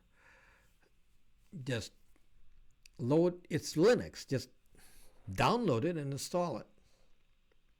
It's Linux. Can I use a website as a VPN? Can I use a website as a VPN? Meaning, can you put a remote server as a VPN? Pointless, because if you're the only one on it, then it identifies you anyway. The point of a VPN is you use a public VPN so you get this information. Okay, what is the point of a VPN, guys? By the way, yes, I sell Bytes VPN. Bytes VPN is my product. What is the purpose of a VPN, guys? It's called disinformation. When you use a VPN, people think that's you, but there are hundreds of people on the same IP address, so therefore the third party doesn't know who you are among the many. Plus the fact that you're all using the same IP address. So that's the purpose of a VPN, is disinformation. Based on that, they can't really profile you because they don't know who you are. They don't know who you are. So that's the purpose of a VPN. Okay, disinformation. Do you need that? Absolutely. You cannot do disinformation if you don't have a VPN. So if you're not using a VPN, I'm sorry, you need one. So go to bytesvpn.com or go to Braxme and subscribe to my VPN and start there, because I can't imagine how anyone could function. Some people have said, well, let me think about it. I don't know if I need a VPN or not. My gosh, do you even need to think about that? For every day that you're not using a VPN, somebody's identifying everything that you're doing on the internet to you with your real name on it. So that's pretty crazy. Why would you want someone to know what the zuck you're doing on the internet with your real name? The key to the internet is pseudo identity. Use a pen name. Use a pen name. Okay? Don't use your real name. Don't call yourself Mel Gibson if your real name is Mel Gibson. If you're not Mel Gibson, that's perfect. Okay, so most of you are smart now. You know, over the years you've listened to me and you know to use the right information on the internet. Okay, so now if you're really Dustin Nisbet Jones, do you really want to call yourself Dustin Nisbet Jones on the internet? But you can't just change that overnight. You just don't say, Rob says I shouldn't call myself Justin Nisbet Jones. So I'm going to go change myself on Twitter. No. Okay? It doesn't work like that. First, you have to start out and saying, let's shut down the leaks. And the first leak that you're going to find is on your IP address. That's why the VPN. So you have to stop the leaks first. Then, once you have the VPN and once you control your email by using emails without your real name on it, then you start to change your identities on various social media without using your real name on anything, including email. And you start to partition your life into sections so that your real life is separate from your internet life. And that takes a lot of planning. It's long term. You can't just say overnight, I'm going to change my name now. No. If you change your name without changing your IP address, you've just attached your new name to your old name. So don't do anything until you shut down the leak with the data, and the data item that you're concerned about is the IP address. I'm back from Wakanda. You superhero action potato?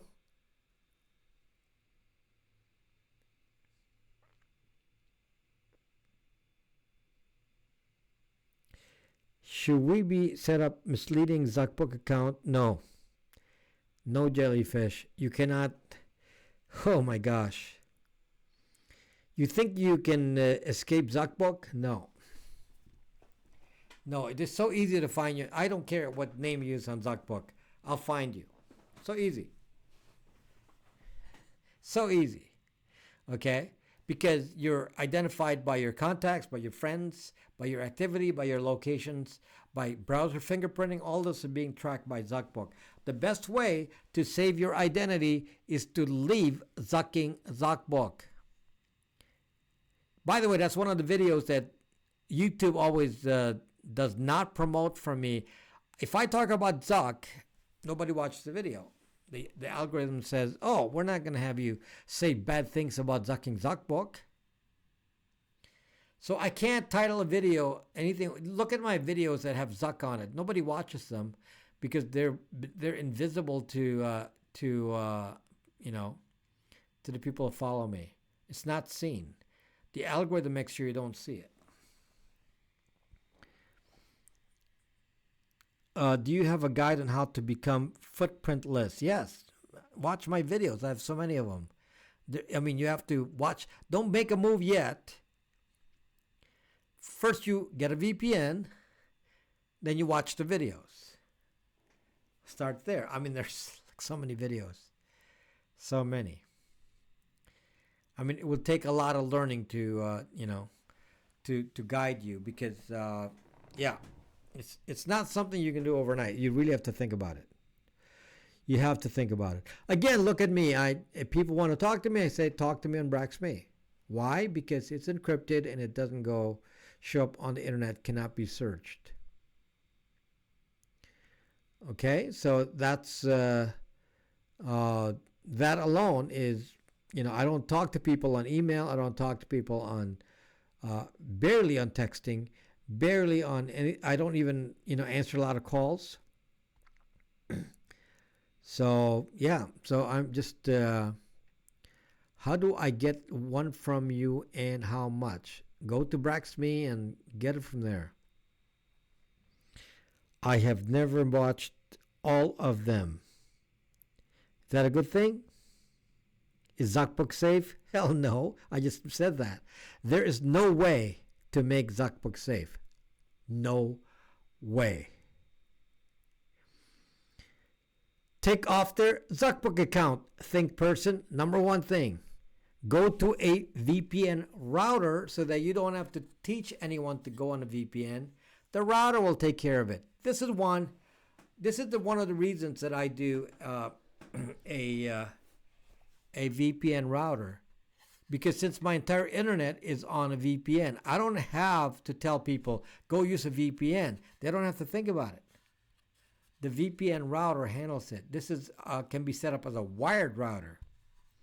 So I trunk in my entire internet onto this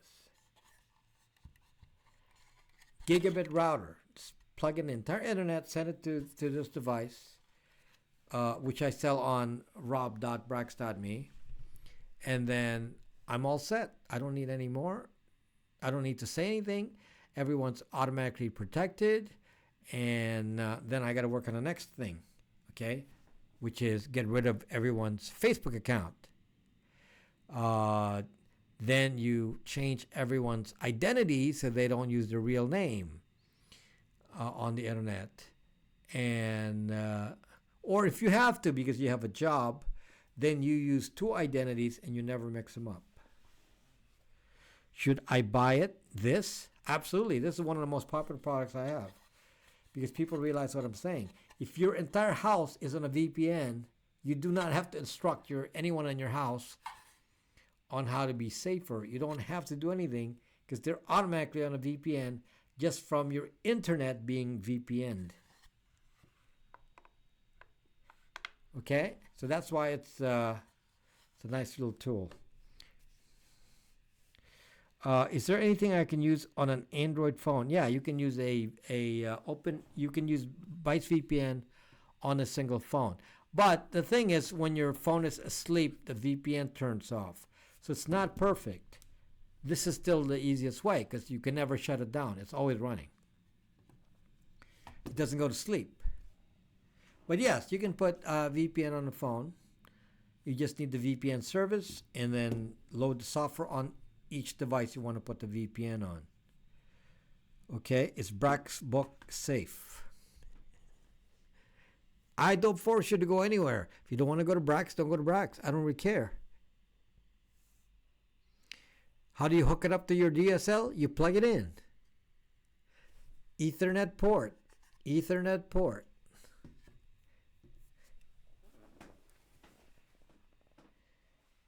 A lot of videos on it. I put a lot of videos explaining it.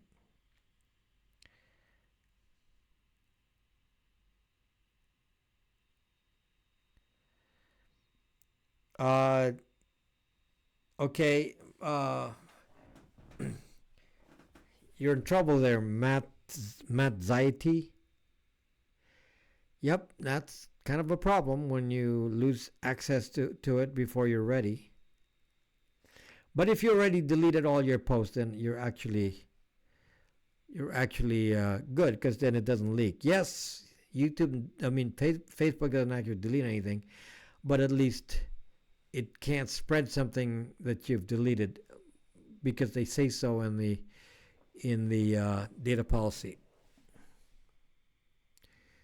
Can I try that speed test? I don't know what you're saying, Hinkley Drought. Do you have a free trial for your VPN?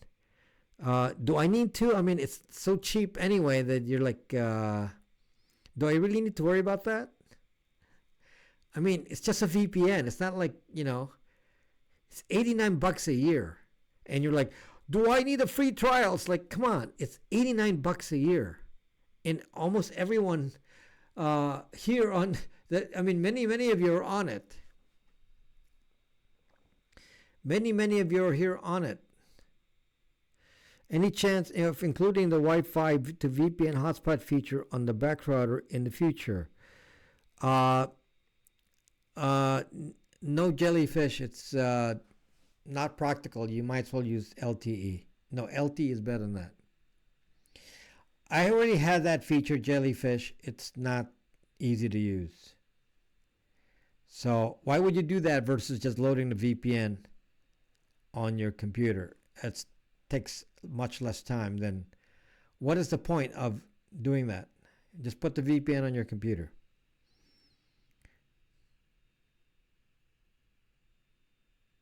Can you make a video on how to set up a new Pine phone so mobile address, Wi-Fi address isn't mapped when you first use it? Well,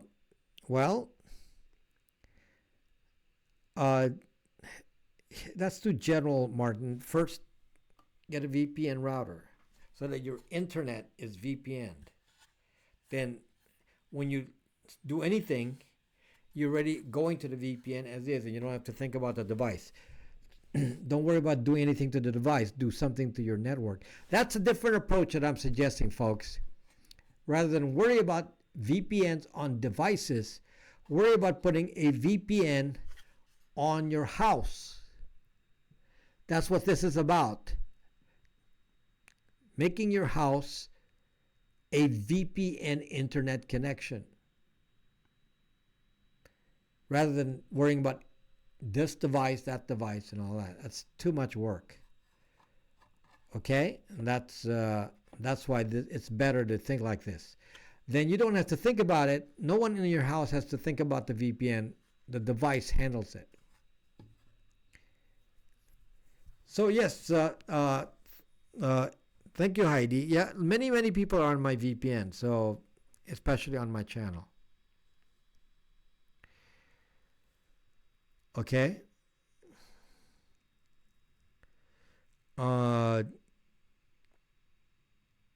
What else? What else is interesting here? Please, guys, if you like my content, please hit the like button on YouTube so that YouTube gets a sense of how the channel is, because they make a decision based on how you guys react to the video. So if you like what I do, then hit the like button on YouTube, and that would be appreciated. By the way, what I do here is not exactly a money maker, and your support is very important to what I do.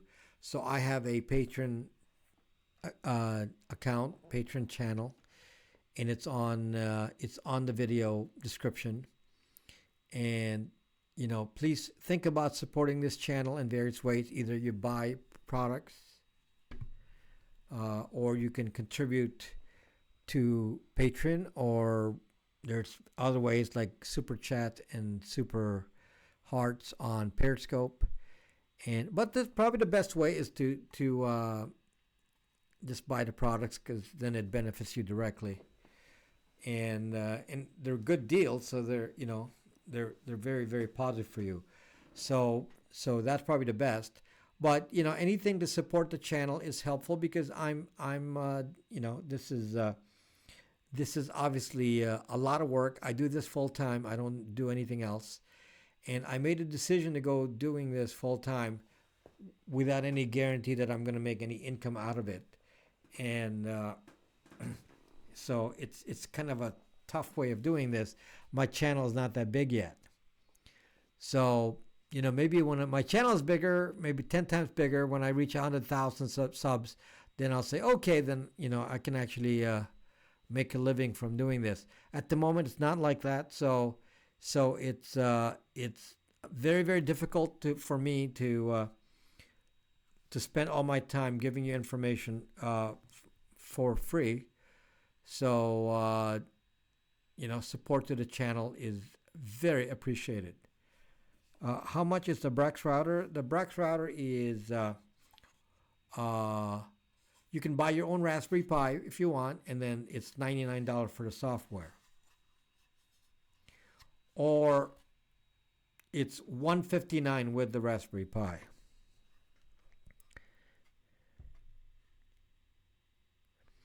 Yeah, it's on rob.brax.me. Yes, Mr. Matrix Lance, I do this full time. So I do research. For example, I was doing the Ubuntu Touch videos and, spent all week researching it. I mean, it's a lot of research. I'm like testing things out and can't imagine how much time I spent doing programming on a Ubuntu Touch phone with Libertine and trying to get running and seeing all the failures and all that, just so I know how it works. I'm like tweaking the thing and changing and understanding every inch of Ubuntu Touch on the phone, just so I can make the video. And when you see the video, then it sounds like I know what I'm talking about. Like I've always known that, but no, it didn't turn out that way.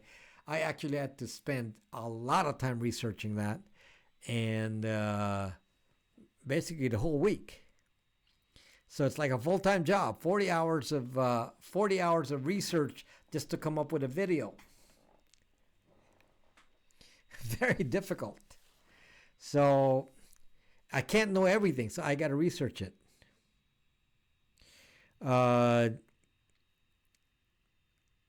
What's the question here? You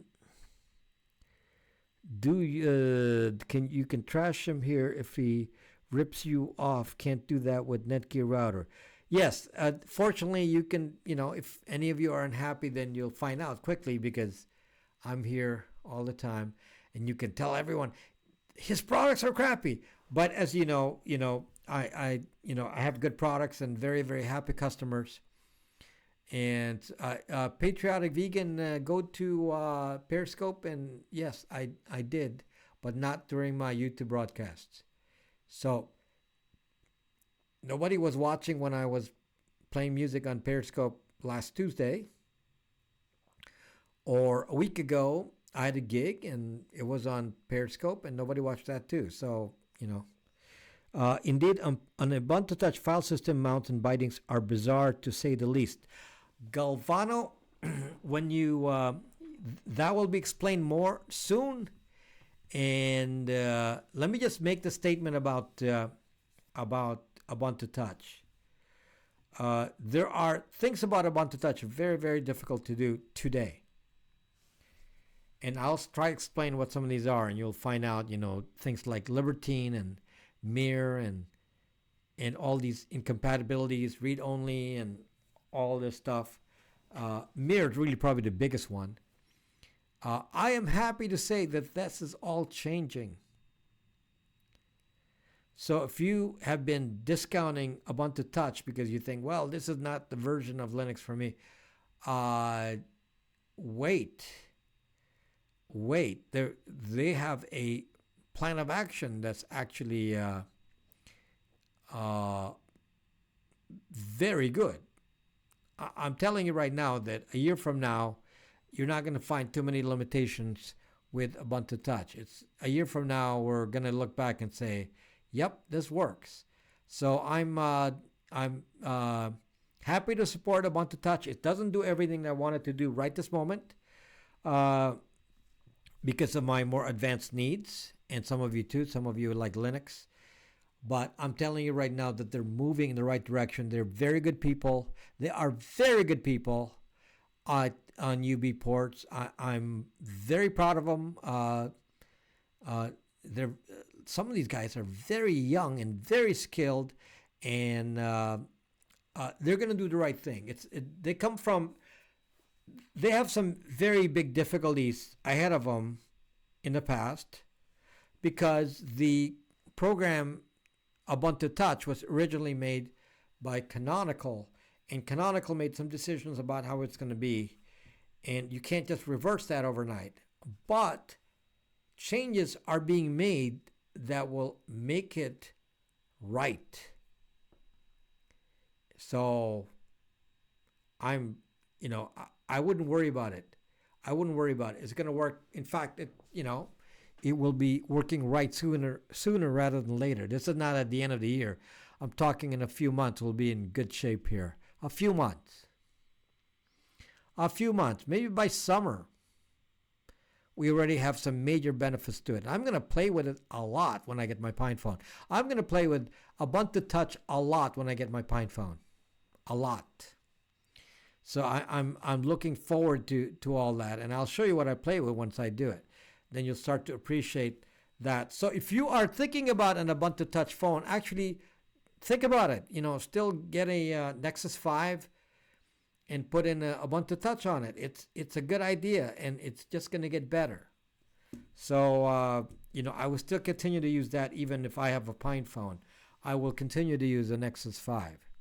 It's going to be a good thing. So it's the only way we can protect ourselves from the future, by getting away from iOS and Android. I am sick and tired of Apple and Google. Sick and tired. Okay? You need to learn Ubuntu or Ubuntu Touch. You will learn about Ubuntu if you watch my videos. I am going to have, hello Milagros, I'm going to have 3, so my first video on Ubuntu Touch was just released a few days ago, and then or a couple of days ago, and then I will finish the second video tomorrow, hopefully, or tomorrow night. And then, so by Sunday, you're going to see the second video. I have a third video in the works. And then the fourth video is the one I still have to work on. But Sailfish OS is also very, very good. But right now, it's limited to Sony Xperia phones. So Sailfish OS is very, very good. And you can pay for their version, but it only works on Sony Xperia phones, and they don't want to sell in the U.S. So if you need them, you have to get them to think you're not in the U.S. You can download their stuff for free, but you have to tell them that you're not from the U.S. So soon they'll merge and just become Google. What's the browser on the Ubuntu Touch? It's called Morph browser, which is actually based on Chromium. It's like a modified Chromium, so it's called Morph. Soon, did you say you're getting a pine cone? Help more people. I need to. What are you running currently? On what? My computer that is doing the broadcast is running OBS, and my OBS computer is Ubuntu 18.04. Okay, so this broadcast is being done on Ubuntu 18.04. I have two phones. One is running Lineage OS. This is one, which is a Android AOSP, which does not have Google on here. No Google. Android AOSP Lineage OS. I have another Ubuntu Touch phone, and many of you I installed Ubuntu Touch for many of you, so many of you ordered phones from me, and I shipped you phones with Ubuntu Touch preloaded. So I don't have any in stock right now. So why no US Sailfish? I don't really know. Crazy muck. I don't know, but Sailfish is actually a nice finished product. If you wanted to behave more like an iPhone, Sailfish OS is it, but you have to pay for it. It's not expensive, a couple $100. So yeah, and they only work on the Sony Xperia. So if you have a way of getting a phone through Sailfish OS, or installing it yourself and paying for the software and making it seem like you're elsewhere in Europe, then that could work. Android user, wow. Well, schools already do many things to track you in zucking, internet, and the zucking internet is just crazy. You go to school, and the first thing they do is set up a Facebook group for you. You saw it on Switched on Linux vid. What did you see on Switched on Linux? Switched on Linux is is a friend, and he comes to my channel. I go to his channel. Good guy. Switch on Linux, a good guy.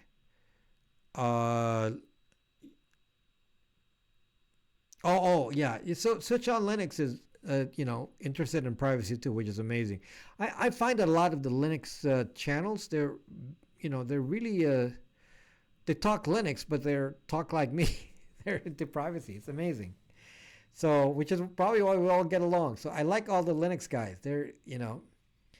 And I talk Linux phones specifically, but I'm glad to see that Linux people in general have this mentality that's very, very similar to what I talk about. The not incoming freshmen, not kids. That will encourage kids to learn programming. Anyway, so I will have many new upcoming videos on Ubuntu Touch, and then I want to hit post-market OS next. So first Ubuntu Touch, when I finish those set of videos by next week. Then I'll get my Pine phone, or I'll probably then show you the Pine phone running. And then I'll get into post-market OS. I really want to learn about post-market OS soon. And that's the next one on the list. So that's on my to-do list. So guys, if you are on YouTube and you have not hit that like button on the broadcast, I would be so appreciated if you can convince the algorithm that this is a channel worth watching by just tapping on that like button there. Couple hundred of you, maybe more, 300 of you have been watching the broadcast so far, and it would be appreciated if you hit the like button if you like. Otherwise, hit the dislike. Whatever makes you happy is okay. You can hit like, you can hit dislike. It's okay. Yes, my McAfee interview has been postponed. That's going to be in a couple of weeks. So McAfee interview is postponed for a couple of weeks. Does Ubuntu Touch work on Android Samsung? No. Galvano, you don't need to read the reading the docs. I'm making the videos. Just watch my videos. I'm explaining it in the videos. Just watch the videos. If somebody made videos like that for me before, then I would not have had to read as much as I've read. So can you unlock the phone? What does that mean, unlock the phone? If you don't unlock the phone, then you can't use it. You just got a SMS. Does Ubuntu looks okay? I don't like everything on the interface of Ubuntu Touch. There's parts of it that I don't like. But rather than complain to the people in Ubuntu Touch, it's an open source, so I can contribute. So I'd like to do that. There's some of the changes I want to make are fairly minor, and I think that'll solve a lot of the issues that I have, and then it will be fine. So rather than complain about it, I just rather help the community if I can find the time to do it. And then let's just have something running first, because we know it's a safer platform. It's quite a bit safer. Yes, I use a Ubuntu Touch phone, and I also use a Lineage OS with no Google on it. This phone on me right now is Lineage OS, and my other phone is Ubuntu Touch. Okay, so I'll be what? Yes, so I have. I'll have a new number 2. Number 1 is already out there. Make sure you watch that, and then number 2 will be out likely late tomorrow. So late tomorrow I'll give you video number 2, and then maybe Monday I'll give you video number 3. So we'll see where I get. It's a lot of work. You don't have to wait for Ubuntu Touch. You can do Ubuntu Touch now. Get a Nexus 5. If you want, I'll install Ubuntu Touch for you. I'll do it for as I have. I charge $99 to install on a Nexus 5, and I'll set it up for you. Okay, so I don't have any Nexus 5s right now, but I'll get them, and you can get a Nexus 5 with Ubuntu Touch for around 167.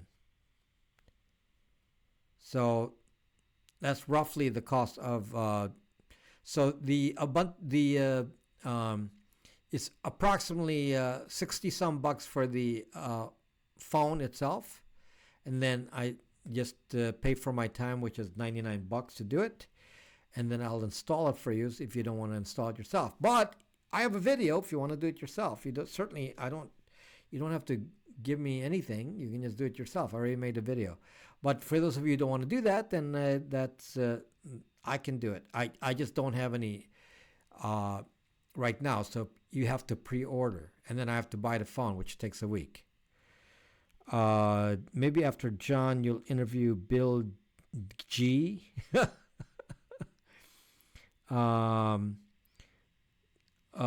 So I have to. You have to root. You don't have to root anything. You watch my videos. I tell you how it's installed.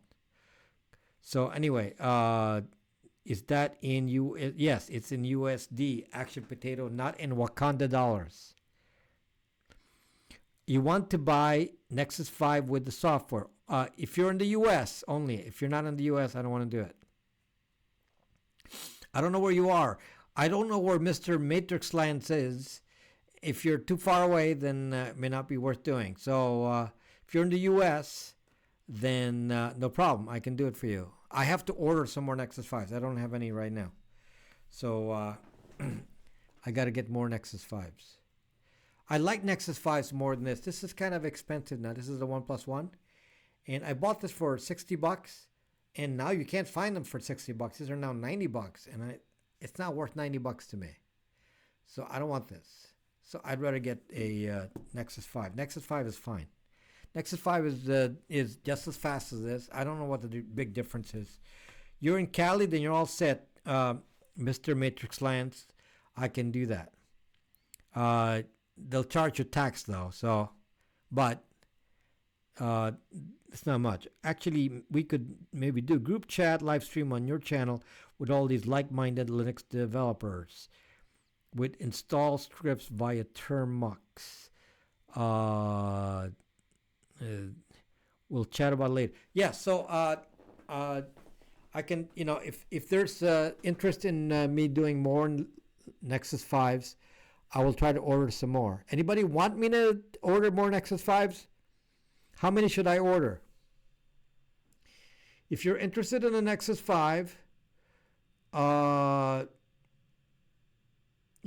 just raise your hand. Type 1. And then so I can decide how many I'm going to get.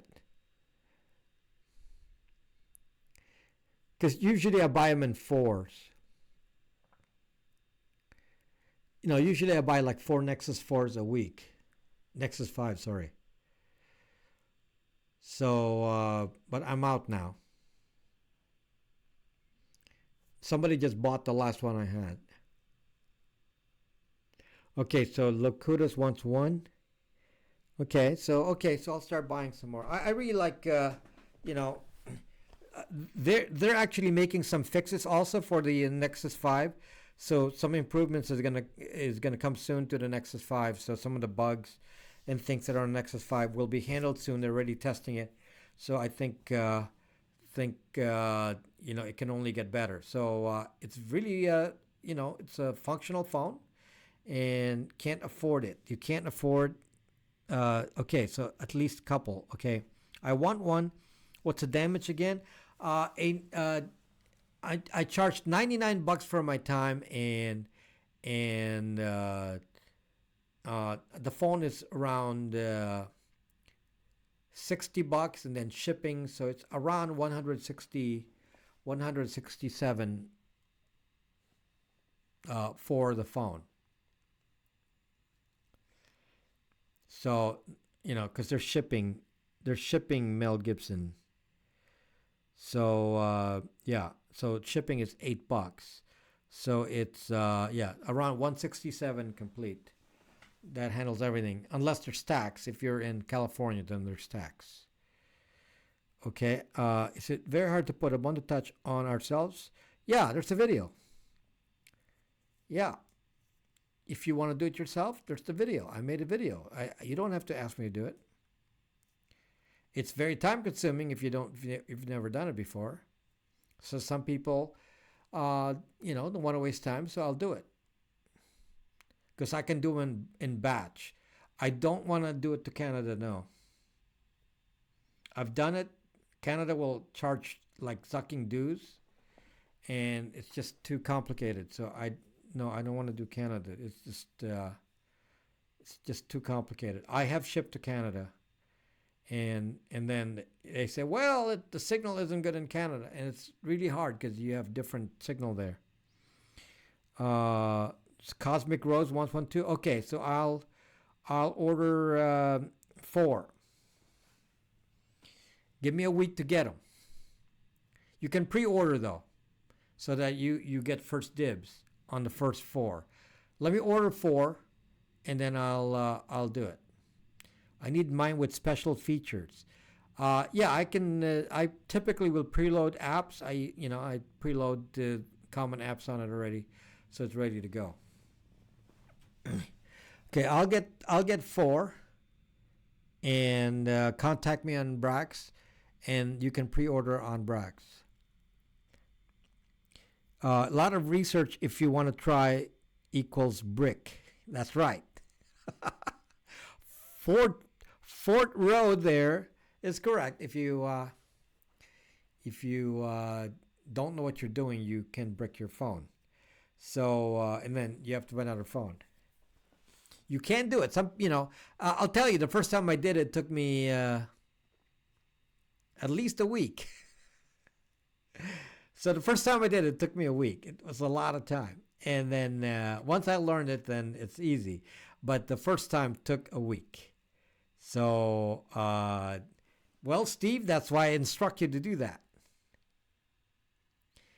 So it's not super easy, no. But it's easier if you watch my videos. Wait, why are you going to ship Nexus phones that's more secure than iPhone? Yes, Lenny PR. They're running Ubuntu. They're not running Android or iOS. They're basically no trace phones. They don't emit any signal to Apple or Google. Do you understand that? A phone that doesn't emit any data to Apple and Google. That's amazing. From Ireland, Fort Road. You're an expert? The UB Ports installer is dead simple, really amazing. No, Galvano, that's not true. It is not dead simple. Watch my video. No, it's not that simple. But once you understand what's going on, then that's why I don't like the 1+1. 1+1 has little tricks in there. If you make a mistake, you brick the phone. It's fairly hard to brick a Nexus 5, so that's good. It's fairly easy to brick a 1+1. Yeah, so isn't Nexus part of Google? Action potato, we take Google out. Are you paying attention? We take Google out. Nexus 5 is made by LG.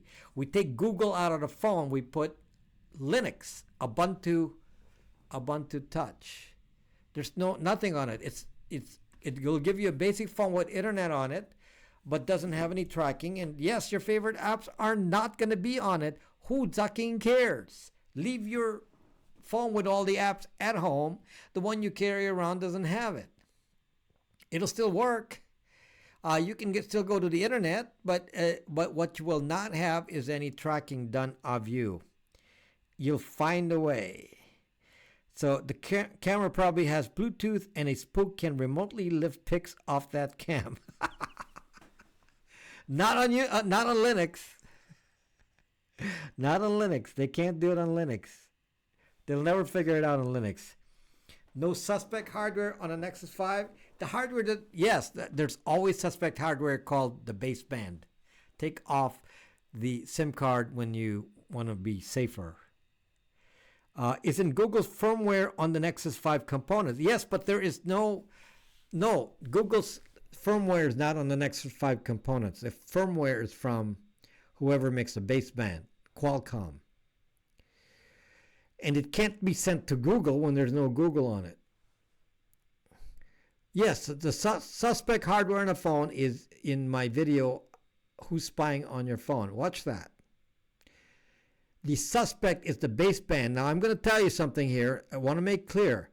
The baseband modem, although it's dangerous, is mostly targeted only by governments. So if you're going to go to a protest, you do not want to have a SIM card.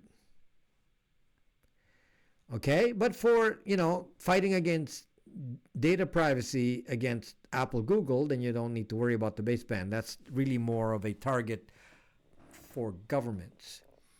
So if you're not going to a protest, it's not something you necessarily have to get overly concerned about to a point. I ran the installer on Nexus 5 Plus Debian and it went astonishingly smooth. You've been lucky, Galvano, very lucky. I can tell you right now that on a Nexus 5, 50% of them will hang.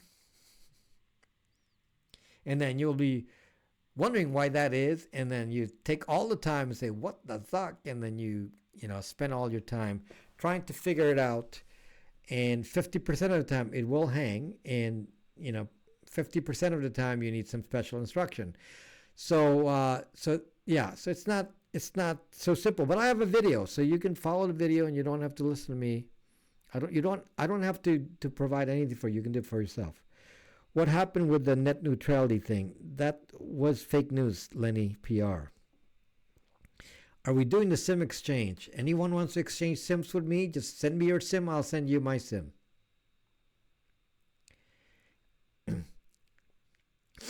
Yeah. Can you run Wireshark on that Deb phone? Yes, actually, I installed Wireshark on my Ubuntu Touch phone. Unfortunately, it's impossible to see it. It's really tiny. But it does run. Yes, I have installed Wireshark.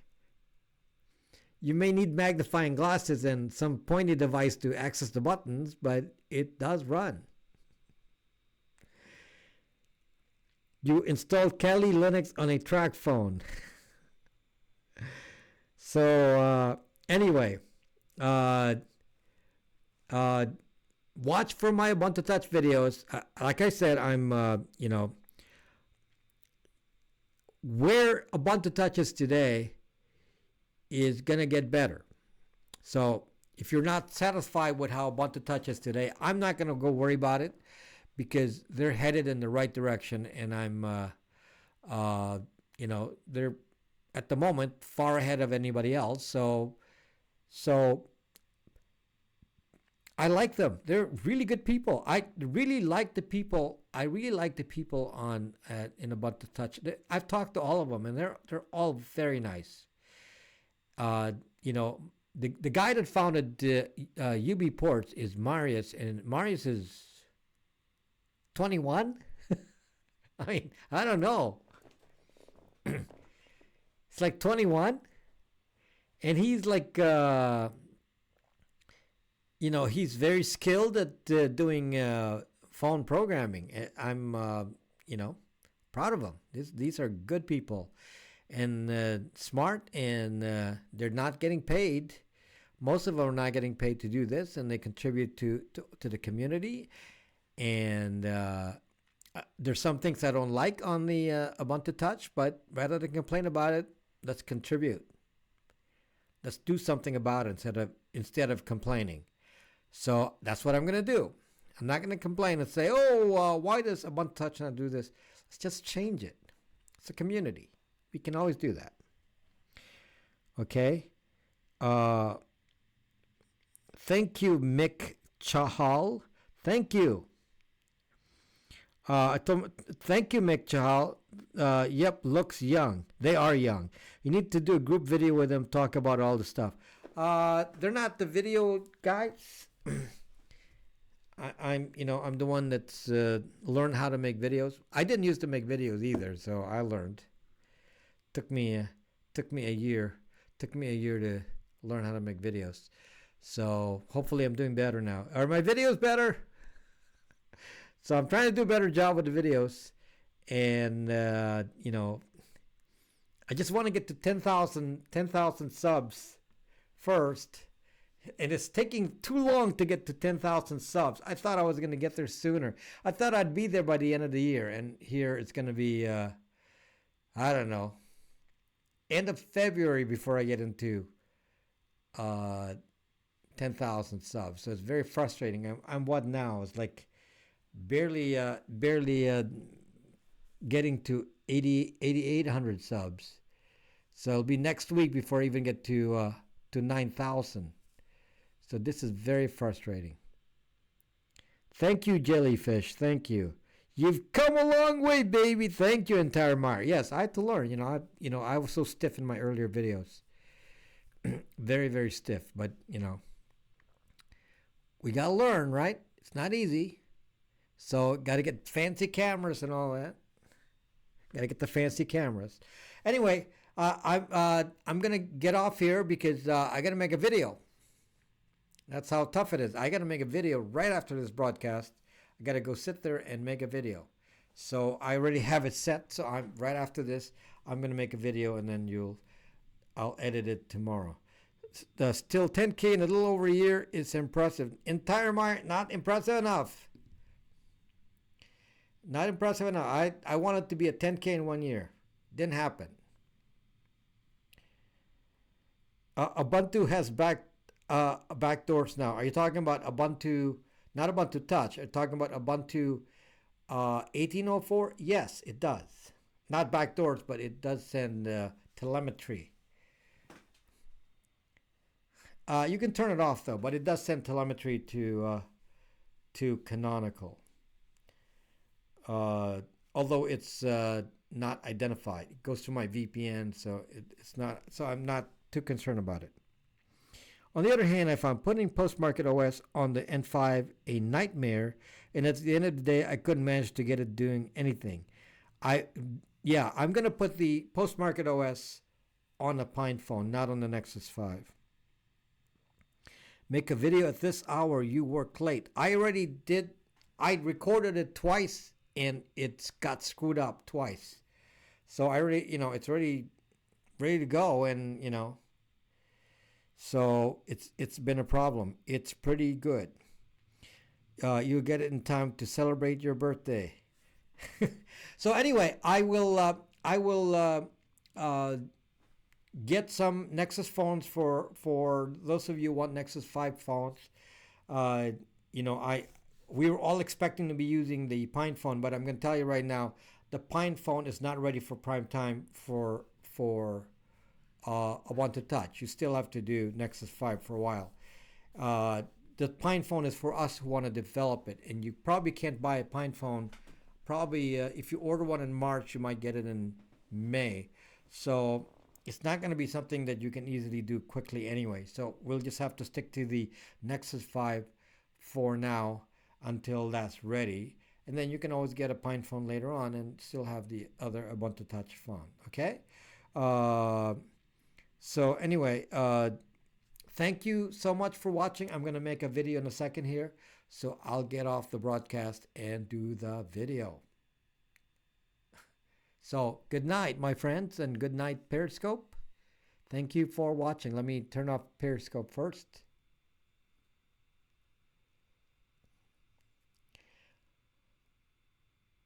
Okay, so Periscope is done, and then I'll turn off YouTube here in a second. And thank you. And again, I'm going to try to complete the second contribution to Ubuntu Touch tomorrow night. I have to spend many hours editing it. Okay. Thank you, Android user. Thank you, Mel Gibson, Mate Zaiti, and matrix lands and lakotos and zircon and jellyfish. And if somebody missed hitting the like button on on YouTube, please do so before you leave. Hit that like button before you leave. That'd be so appreciated. Okay, good night, friends.